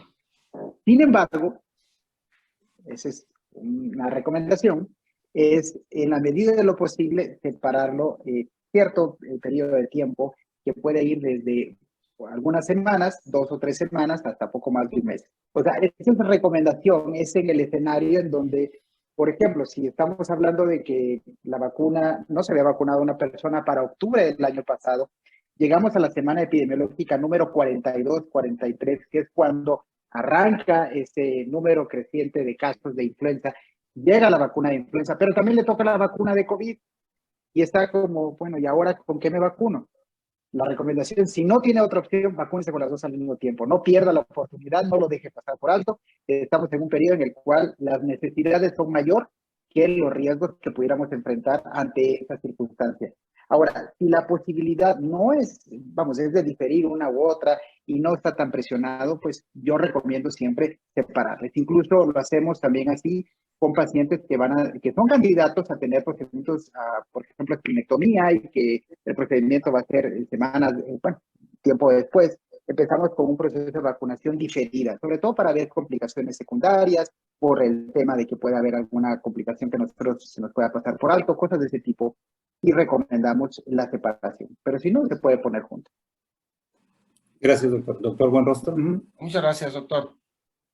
La doctora Cintia Rosas hace una pregunta muy interesante, doctor, y una preocupación para tanto los médicos como los pacientes. Dice, una persona que se inicia a vacunar contra neumococo a los 18 años, ¿cuántas vacunas hay que aplicarle? ¿De por vida? ¿5 cada año? Digo, una vacuna cada 5 años, perdón. No. Bueno, estoy hablando de una persona, vamos a poner el de 18 años, se pudo haber vacunado porque la recomendación es para adultos mayores. ¿Recuerdan ustedes cuando vimos el diagrama de la vacunación para neumococo? La priorización era justamente para personas con algún factor de riesgo. Ahora, nos podemos vacunar todos, por supuesto, y en la audiencia estoy seguro que hay muchas personas que están por abajo de los 64 años y que están completamente sanos, no diabéticos, no obesos, ningún factor de riesgo. Sin embargo, tenemos el factor de riesgo de ser personal de salud. Esa persona se va a vacunar. Lo ideal es la vacunación con la vacuna conjugada, ¿no? Que es la vacuna que nosotros administramos habitualmente en el sector salud de nuestro país, aquí en México. digo, aquel que se vacunó con 7 serotipos, y esta es también un poco la historia de cómo se ha ido moviendo las cosas, eventualmente puede abarcar, ahora que se amplió a 13 serotipos, la posibilidad de vacunarse una segunda vez al cabo de 5 años con una nueva vacuna conjugada. Sin embargo, la recomendación no va en ese sentido de hacerlo masivamente, de vacunarse cada 5 años, si las condiciones inmunológicas no lo requieren. Muchas gracias, doctor. Doctor Constancio. Gracias, doctor. Nos pregunta el doctor Jorge González, en su opinión del esquema nacional de vacunación en los últimos 3 años en nuestra población mexicana, en relación, ¿cuál es su opinión en relación a los años anteriores, principalmente en la población infantil? Ok. Bueno, una invitación para que puedan ver en diferido la presentación. Desafortunadamente, yo estaba manejando el control y en algún momento se pasó rápida, bueno, algunas diapositivas. Hay una diapositiva que no pude regresar y es la diapositiva de la cobertura de vacunación que ocurrió justamente con la vacuna TD en pacientes embarazadas y el impacto que tenía sobre la población susceptible, que son menores de 5 años. Quiero señalar, ha habido interrupciones en el esquema de vacunación por desabasto en el pasado. Sin embargo, algo que tengo y que quería señalar en ese momento en el diagrama, el desabasto se corrige. Y lo que nosotros tenemos que hacer, la grave responsabilidad que tenemos que hacer en este momento, es incentivar la vacunación masiva que pudo haberse dejado de hacer por circunstancias variadas en los 2 años previos. Este es un tema de urgencia, pienso yo, desde el punto de vista de la práctica médica en nuestro país, y estoy seguro que también en los otros países, porque nosotros dependemos de un programa nacional de vacunación que va e invita a las personas, pero que en un momento dado pudo haber reorientado sus esfuerzos a la atención del COVID.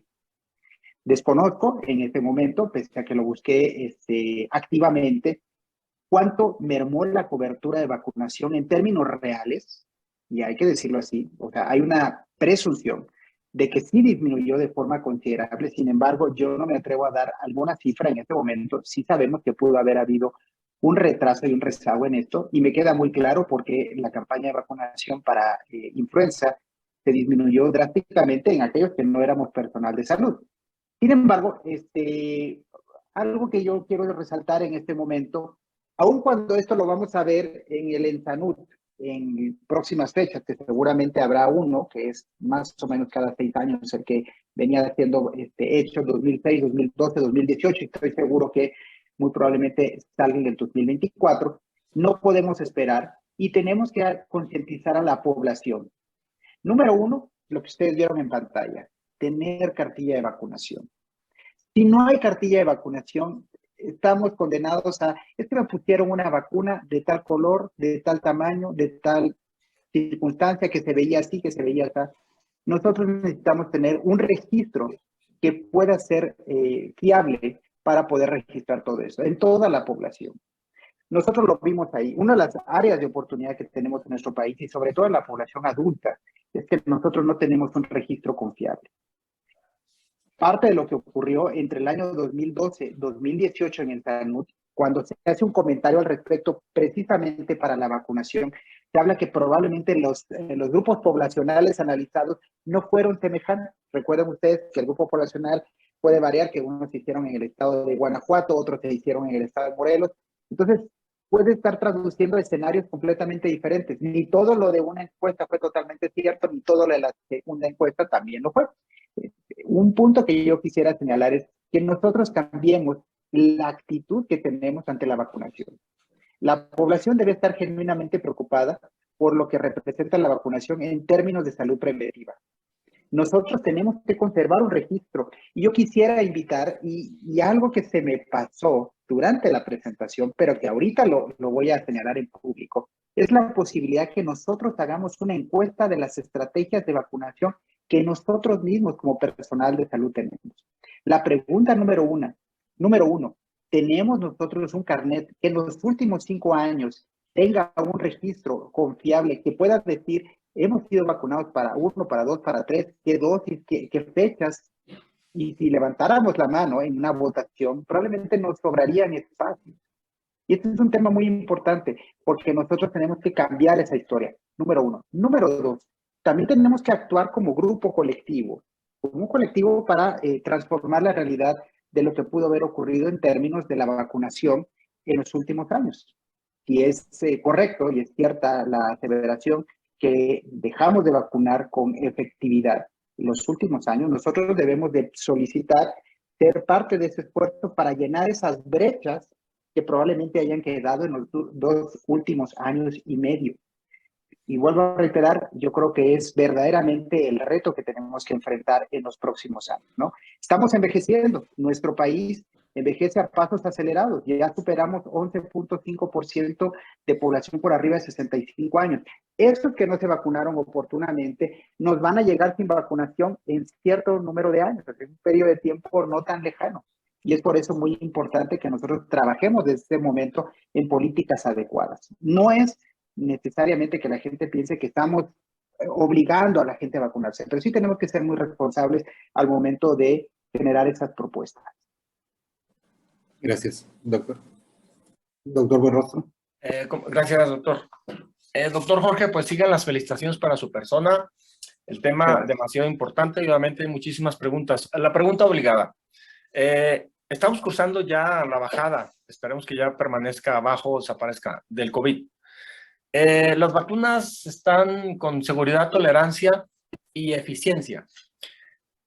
Hablando de las vacunas, lo que se buscó siempre desde su generación es producir anticuerpos neutralizantes, que esto protegiera a la persona, pero la duda también era el tiempo, 2 meses, 4 meses, 6 meses.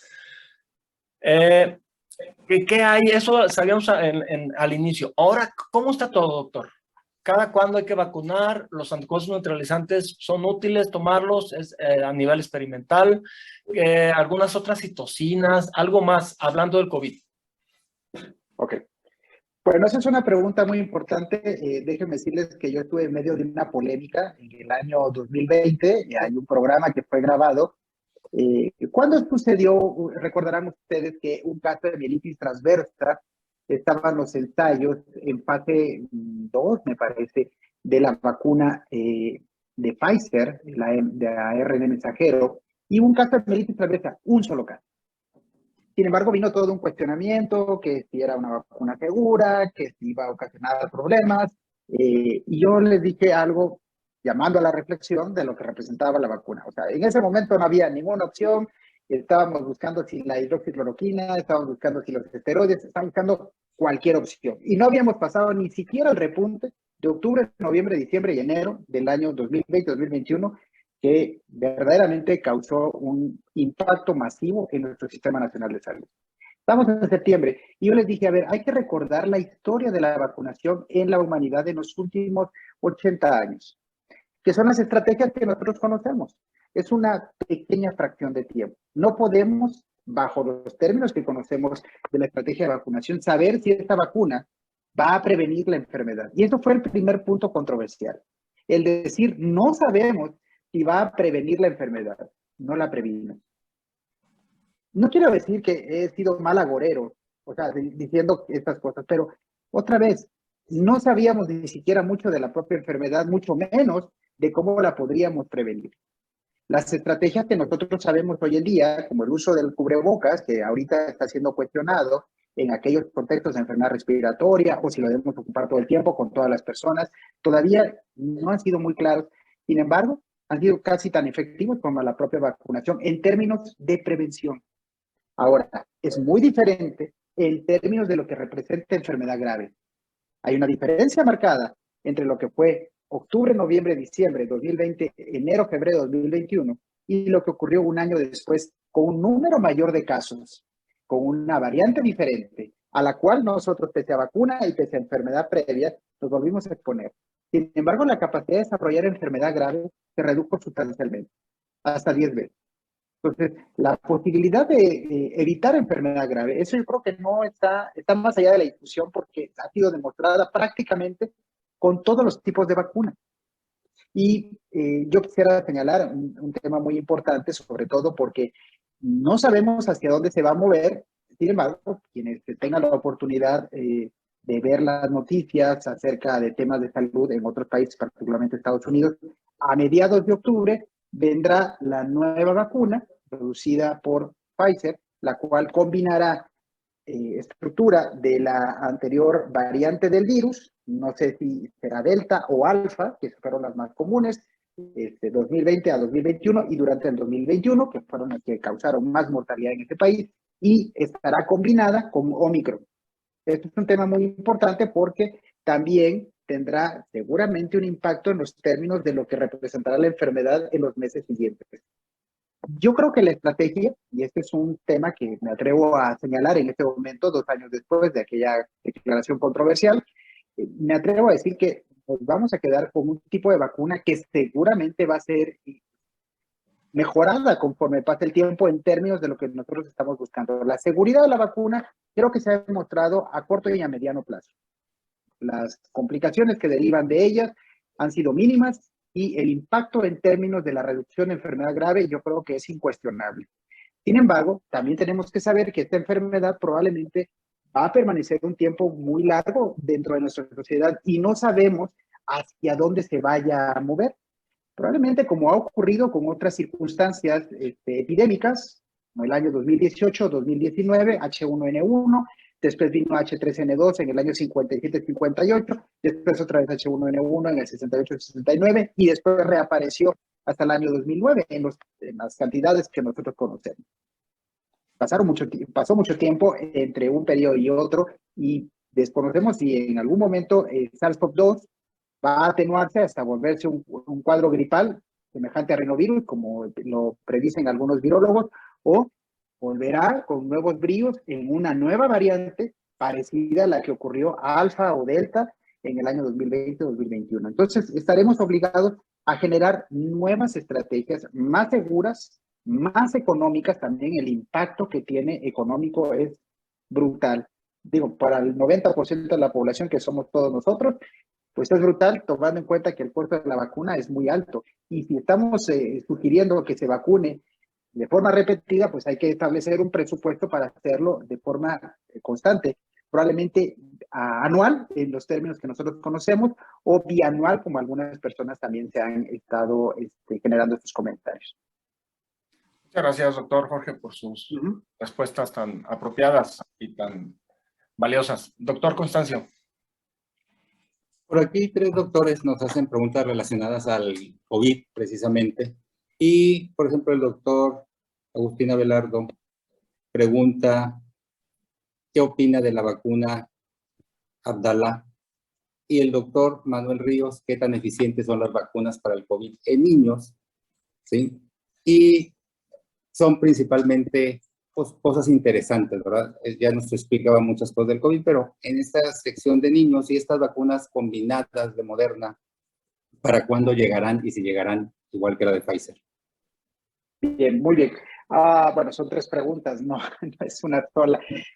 La primera, acerca de la vacuna que es producida por Cuba, yo voy a decir que mi opinión al respecto es muy marginal. No he tenido conocimiento más que de personas que están en este sistema de salud, los cuales, quitando el sesgo político que cualquiera de nosotros podría tener, ellos, bueno, lo dicen como investigadores de ese país, creen que es una vacuna tan funcional como las otras.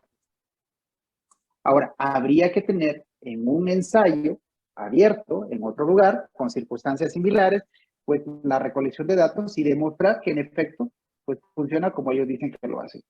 Hay un editorial que publicó el Washington Post hace algún tiempo, incluso yo lo tuiteé, dije, bueno, acerca de lo que es la independencia agroalimentaria, ¿no? O sea, este tema de que nosotros no dependamos de que produzcan los alimentos que nosotros consumimos, ¿no? Hay varios ejemplos de esto en varios países, también en nuestro país. Y también hay que hablar en los términos de independencia, de no depender de la producción de vacunas en otro lugar. Nosotros en algún momento fuimos, si no autosuficientes, teníamos una capacidad de producir vacunas aquí suficientes para la población que había en ese momento. El mejor ejemplo es el Instituto del Suero en la India. para una población de 1.300 millones de personas, ellos producen una cantidad muy alta de vacunas todos los años, no solo para COVID, también tienen esta nueva Bharat, que se llama la vacuna que se produce en la India, y yo creo que nosotros deberíamos de pensar en términos de producir el desarrollo que a la postre nos permita a nosotros también ser partícipes en la producción de nuestras vacunas. Somos la economía 15 o 14 del mundo en términos económicos, en términos del Producto Interno Bruto. Depender, como lo vimos en la penúltima diapositiva publicada por el Centro Wilson, creo que habla mucho de lo que nos hace falta a nosotros. Quizá voy a rematar esto de no veas la paja en el ojo ajeno, ve la viga en el propio. Y yo quisiera que nosotros pudiéramos pensar en algo que a la postre pueda llevar a cabo nuestro país en esos términos. No lo sé. Y digo, la vacuna de meningococo, que todos conocemos para meningococo B, es exitosa. De hecho, se comercializa en muchas partes del mundo. Y si la industria de producción de vacunas en Cuba fuera tan señalada como se ha hecho en los últimos años, en los últimos meses con Abdalá, más allá del nombre que a algunos no les gusta o algo así, yo les pido que por favor vean el ejemplo de la vacuna de meningococo B, para que vean un ejemplo de cómo una vacuna producida por un país del tercer mundo, insisto, sin el sesgo ideológico que nosotros tenemos que tener como personas de ciencia, pero pues obviamente nos debe llamar la atención. Lógicamente, si nosotros nos pusiéramos a fabricar vacunas o a hacer este diseño, no lo vamos a hacer de aquí a un año, de aquí a 5 años. Esto toma tiempo. Esta es una estrategia que va a ser transeccional y aquel que quiera desarrollarla dentro de las estructuras de gobierno tiene que ser un plan que vaya mucho más allá y que tenga que ver las necesidades poblacionales para los próximos 20, 30, 40 años. Ahí es donde nosotros tenemos que apostar. La segunda pregunta, vacunación en niños. Desafortunadamente, aquí estábamos esperándolo mucho y yo creo que la vacunación ha ido avanzando en los términos que se propuso la propia Secretaría de Salud. Han ido vacunando a los menores, entre ellos a mis hijos, y estoy seguro que a los hijos de varios o de muchas de las personas que nos acompañan o hermanos de las personas que nos acompañan en la sesión. En otros países, desafortunadamente, esta cuestión mediática que ha estado atacando continuamente las estrategias de vacunación ha tenido un impacto nocivo. No puedo decir otra palabra, nocivo, del cual nos va a costar reponernos mucho tiempo, porque nosotros hemos dejado que hablen las personas que generan este ruido mediático de los antivacunas. Esto surgió en el año 76 y estoy consciente de que sí tenían una justificación, una explicación, pero ha crecido de manera imparable los grupos en las redes sociales, y eso ha hecho que en algunos lugares de Estados Unidos menos del 5% de los niños se hayan vacunado en fechas recientes. O sea, quiere decir que si ellos produjeron vacuna para un número X, solamente 1 de cada 20 dosis ha sido administrada. Esto es mi comentario para los niños. No ha demostrado ninguna complicación. Eso de que va a ser mutagénico no se ha demostrado. Ha sido probablemente de lo que, por eso al último, el 7 de noviembre del año pasado, se aprobó la vacunación para menores, ¿no? El 15 de mayo se aprobó la vacunación para los de 15 años y menos, o sea, en Estados Unidos, y después íbamos nosotros. Mi hija, de hecho, bueno, aquellos que me conozcan, estuvo en un protocolo en Estados Unidos, justamente no alcanzó a ser vacunada porque se abrió por el tema de seguridad, ya no hubo necesidad de reclutarle, porque todos estábamos buscando la posibilidad de vacunar a nuestros propios hijos. Entonces, yo creo que hemos permitido que se hable de manera muy laxa de los riesgos que representa la vacunación infantil. Y al momento, digo, para buena fortuna de las cosas, cómo van evolucionando, entre ellas seguramente muchos ejemplos entre nosotros, incluyéndome, pues no hemos tenido ningún problema tampoco con nuestros hijos. Y finalizo con la tercera pregunta, que esa sí se me escapó, hablé de las dos, Abdalá y la de los niños. ¿Y cuándo llegaban las vacunas combinadas? Las vacunas combinadas, bueno, en Estados Unidos ya se lanza a mediados de octubre. O sea, para el IPSA, que es el próximo 19 a 23, ya se va a estar vacunando masivamente con la nueva vacuna. No desconozco yo a nuestro país y en muchos otros países del área latinoamericana. Mucho depende de los contratos, mucho depende de estas circunstancias, en qué momento se van a introducir estas vacunas, y habrá que esperar publicaciones oficiales de la Secretaría de Salud. Estoy seguro de ello. En el caso de vacuna Moderna, porque la que va a surgir es justamente la de Pfizer, es la que sé que se va a empezar a administrar. La vacuna Moderna a nuestro país llegó, recordarán ustedes, en la población de los maestros, fue parte de una suerte de donativo, y pocas personas, salvo aquellos que fueron a Estados Unidos y fueron vacunados, tuvieron la oportunidad de vacunarse con Moderna. Y desconozco en qué momento se puede introducir a nuestro país, qué ventajas tiene, pues obviamente una es a menos 18 grados la preservación, otra es a menos 5. En términos de seguridad y de respuesta inmunológica, parece ser que Moderna genera una mayor capacidad de anticuerpos, eso se demostró en el año 2021. Sin embargo, como bien lo mencionó el doctor Buenrostro, no sabemos exactamente si más anticuerpos es mejor respuesta. Eso sí tampoco lo sabemos, pero sí se encontró cuando se parearon las muestras. Y la recombinación es un tema muy importante, la recombinación que va, mRNA, que al parecer lleva Moderna al final, pareciera ser un poco más inmunogénica que la que va al revés, la que va Pfizer y Moderna primero. Perdón, Moderna, Pfizer primero. Entonces, pero todavía esto es un poco aventurado. Estrategias de recombinación heteróloga se han hecho en España, se hicieron en Europa Occidental. A nosotros nos tocó porque evidentemente, pues, nuestro tercer vacunación, recordarán ustedes, fue justamente con AstraZeneca al personal de salud, cuando menos en la Ciudad de México y probablemente en algunas otras partes de nuestro país.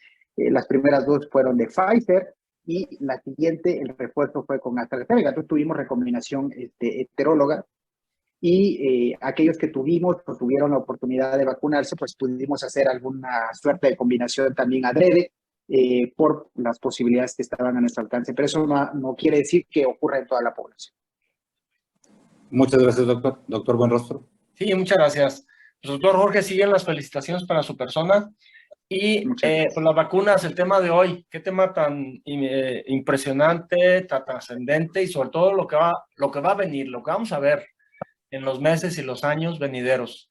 Pues las vacunas son preparados biológicos que proporcionan esa inmunidad adquirida, activa frente ahora a la pandemia de COVID. Se elaboraron estimulando una respuesta inmunológica a un antígeno y una molécula que se encuentra en el patógeno. Fíjense, les quiero comentar, Edward Jenner, la primera vacuna contra la viruela 1796, hace 226 años. Doctor Constancio. Para terminar con el COVID, nos preguntan, nosotros como personal de salud, doctor, ¿cuántas dosis de refuerzo tendríamos que tener a este momento? Yo entendí que ya 3, por lo que comentó, pero su opinión. Bueno, ok, es una pregunta muy controversial. Probablemente ahorita al menos podría haber una cuarta dosis que debiera estar ya siendo administrada. Ya a estas alturas del año, ¿no? Porque estoy hablando que el refuerzo fue entre diciembre, a mí me tocó en el mes de enero, y bajo los términos de la recomendación que se hizo por parte de los Centros para el Control de Enfermedades CDC en Estados Unidos, pues el personal de salud, y sobre todo aquellos que ya pasaban los 50 años, yo ya cumplí 50 años, ya debiéramos tener al menos esa cuarta dosis. Entonces, va a depender mucho de las posibilidades que tenga nuestro sector salud para poder distribuir esas vacunas tan ansiadas y tan esperadas, ¿no? Y pues obviamente ahí es donde vienen las áreas de oportunidad, las estrategias, el diseño de las mismas, porque a veces pues no solo es el fenómeno de compra, sino la introducción al país, la distribución, los programas que son efectivos, ¿no? Para poder vacunar. Y lógicamente, pues la revisión de las estrategias, cómo se han llevado para establecer nuevas estrategias, lógicamente que persigan que un mayor número de personas se vacunen. Eso dejaría un poco amplio mi comentario porque, pues, mi ejemplo, mi situación, pues obviamente yo sí tuve la oportunidad de decidirlo, tuve la facilidad para viajar a otro país, tuve la facilidad para poder recombinar y hacer toda una serie de estrategias, digo, pero eso no es el ejemplo de la mayoría. Sin embargo, mi comentario es que prácticamente octubre del año 2022, tomando en cuenta cuándo empezó la vacunación, probablemente ya estaríamos en época o en el momento de iniciar la cuarta dosis. Doctor, muchas gracias. Doctor Buenrostro. Sí, pues muchas gracias. Gracias, doctor Jorge. Para finalizar, dedíquenos, ¿tiene algunas otras preguntas? Hay más preguntas, muchas más. Aquí nos podemos quedar, si gusta, a las 12 de la noche, doctor. ¿Considera usted alguna otra pregunta, doctor Constancio? La última, más o menos trascendental, que hablan del VPH. Una mujer de 27 se vacunó y completó sus 3 vacunas, doctor, a los 27 años contra el virus del papiloma humano. Actualmente tiene 40 años y necesita un refuerzo, o esa ya es una protección de por vida, para finalizar. Pues esta es una pregunta muy interesante porque entonces ella fue vacunada a finales de la primera década del presente siglo, ¿ok? Para empezar. Entonces, había una campaña un poco tímida ahí para vacunar a aquellas personas que no eran las niñas comprendidas entre los 11 y los 16 años. Sin embargo, sí se recomendó, había una estrategia secundaria para vacunar a mujeres en edad fértil.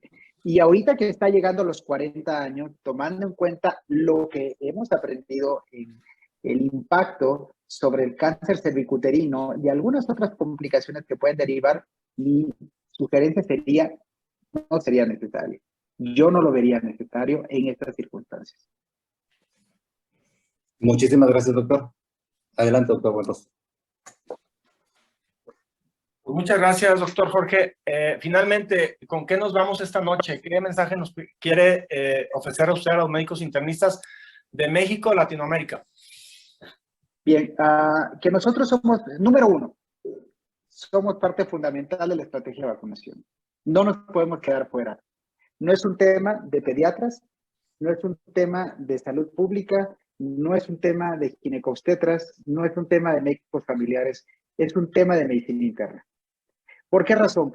Porque si bien es cierto que ellos ven población muy importante para el sector salud, no estoy dejándolos, por supuesto, de lado, ven grupos poblacionales muy específicos. A nosotros nos tocan desde los 18 hasta los últimos años de nuestra vida. Por ahí está el tema de la geriatría. Sin embargo, el número de geriatras y la práctica geriátrica todavía está muy reducida y es precisamente el campo del médico internista. ¿Dónde más está el médico internista? Con los pacientes inmunocomprometidos. Llegan a su consultorio. Llegarán por temas de descompensación de su enfermedad primaria, por otras enfermedades, por dislipidemia, hipertensión, y va a haber recomendaciones también para vacunación. Entonces nosotros vamos a ver enfermedades crónicas, enfermedades metabólicas, pacientes trasplantados, aun cuando lo vea su médico de cabecera o el médico que se encarga precisamente de la atención de esa enfermedad. En segundo lugar, información. Información es poder. Y nosotros no estamos actualizados en la información, no hacemos eco de la información cierta, de la información que ha sido probada, vamos a permitir, no siendo parte de estos comentarios, pero sí siendo omiso ante esos comentarios. Y por eso las personas en la comunidad pueden tener una opinión sesgada del riesgo, entre comillas, que puede representar la vacuna y del poco beneficio, también entrecomillado, del que puede representar una vacuna. Entonces, es papel internistas, es información. Número 3, tenemos también que nosotros incentivar la conciencia colectiva del papel fundamental que tienen las vacunas sobre nuestra salud. Lógicamente, nosotros como padres lo tenemos con nuestros hijos. Algunos quizá basados en cuestiones muy sencillas, otros en cuestiones un poquito más elaboradas desde el punto de vista intelectual, pero todos tenemos, vamos, muy claro que debemos vacunar a nuestros hijos. Sin embargo, para nosotros mismos, para nuestros pares, para nuestros familiares, probablemente no tenemos no le damos tanta importancia.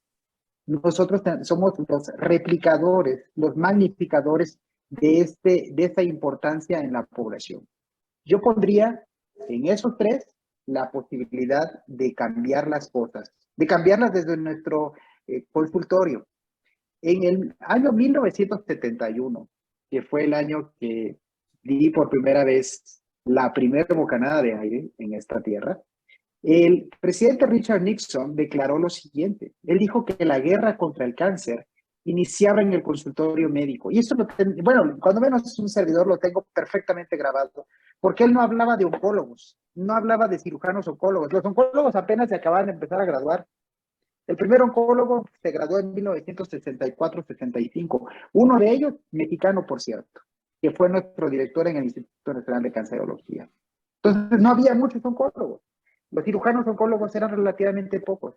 ¿Por qué se iba a combatir el cáncer en el consultorio? Porque nosotros podemos cambiar la historia natural de enfermedad haciendo diagnóstico temprano, haciendo políticas de prevención. A ese es el papel que a nosotros nos toca como médicos internistas. Si nosotros somos médicos más reactivos, de que cuando viene el paciente hacemos ya la intervención, estamos perdiendo una oportunidad muy grande. Algunas de las preguntas que han sido hechas a lo largo de esta plática justamente hablan de escenarios en los cuales los pacientes han pasado tiempo y no han sido vacunados. Entonces nosotros debemos de ir más temprano, pasos más temprano para intervenir efectivamente. Y eso dejaría hasta ahí cuál sería mi mensaje para llevar a casa este día. Muchas gracias. Quisiera dar dos mensajes muy importantes. Les extendemos una cordial invitación a todos los médicos y personal de la salud al primer Congreso Virtual de Mujeres Internistas por la Salud de la Mujer, es el emblema, del 12 al 14 de octubre del 22. Y también les recordamos la atenta invitación a nuestro 45º Congreso Nacional de Medicina Interna a celebrarse en la ciudad de Mérida del 23 al 26 de noviembre. Estamos preparados para recibirlos, los esperamos. Agradecemos a todos los médicos conectados que enriquecen esta sesión académica con su presencia, sus preguntas, sus comentarios. A nombre del Consejo Directivo CEMIN 2022, presidido por el doctor Rubén Gómez Mendoza, equipo CEMIN, y a todos ustedes les agradecemos su continua asistencia a las sesiones académicas del Consejo del Colegio de Medicina Interna de México. Doctor Constancio. Muy buenas noches a todos. Agradecemos muchísimo al doctor Jorge García Méndez su contribución y de veras una plática excepcional y muy, muy enriquecedora. Ojalá y todos nos vacunemos a tiempo y completemos el esquema. Carguemos nuestra cartilla de vacunación. Gracias, doctor. Muy buenas. Esperamos verlo por muy bien, de nuevo, doctor Jorge. Saludos. Por supuesto que sí. Muchas gracias. Buenas noches a todos y muchas gracias por aguantarme todo este tiempo. Un placer escucharlo. Gracias. Hasta luego. Bye, bye.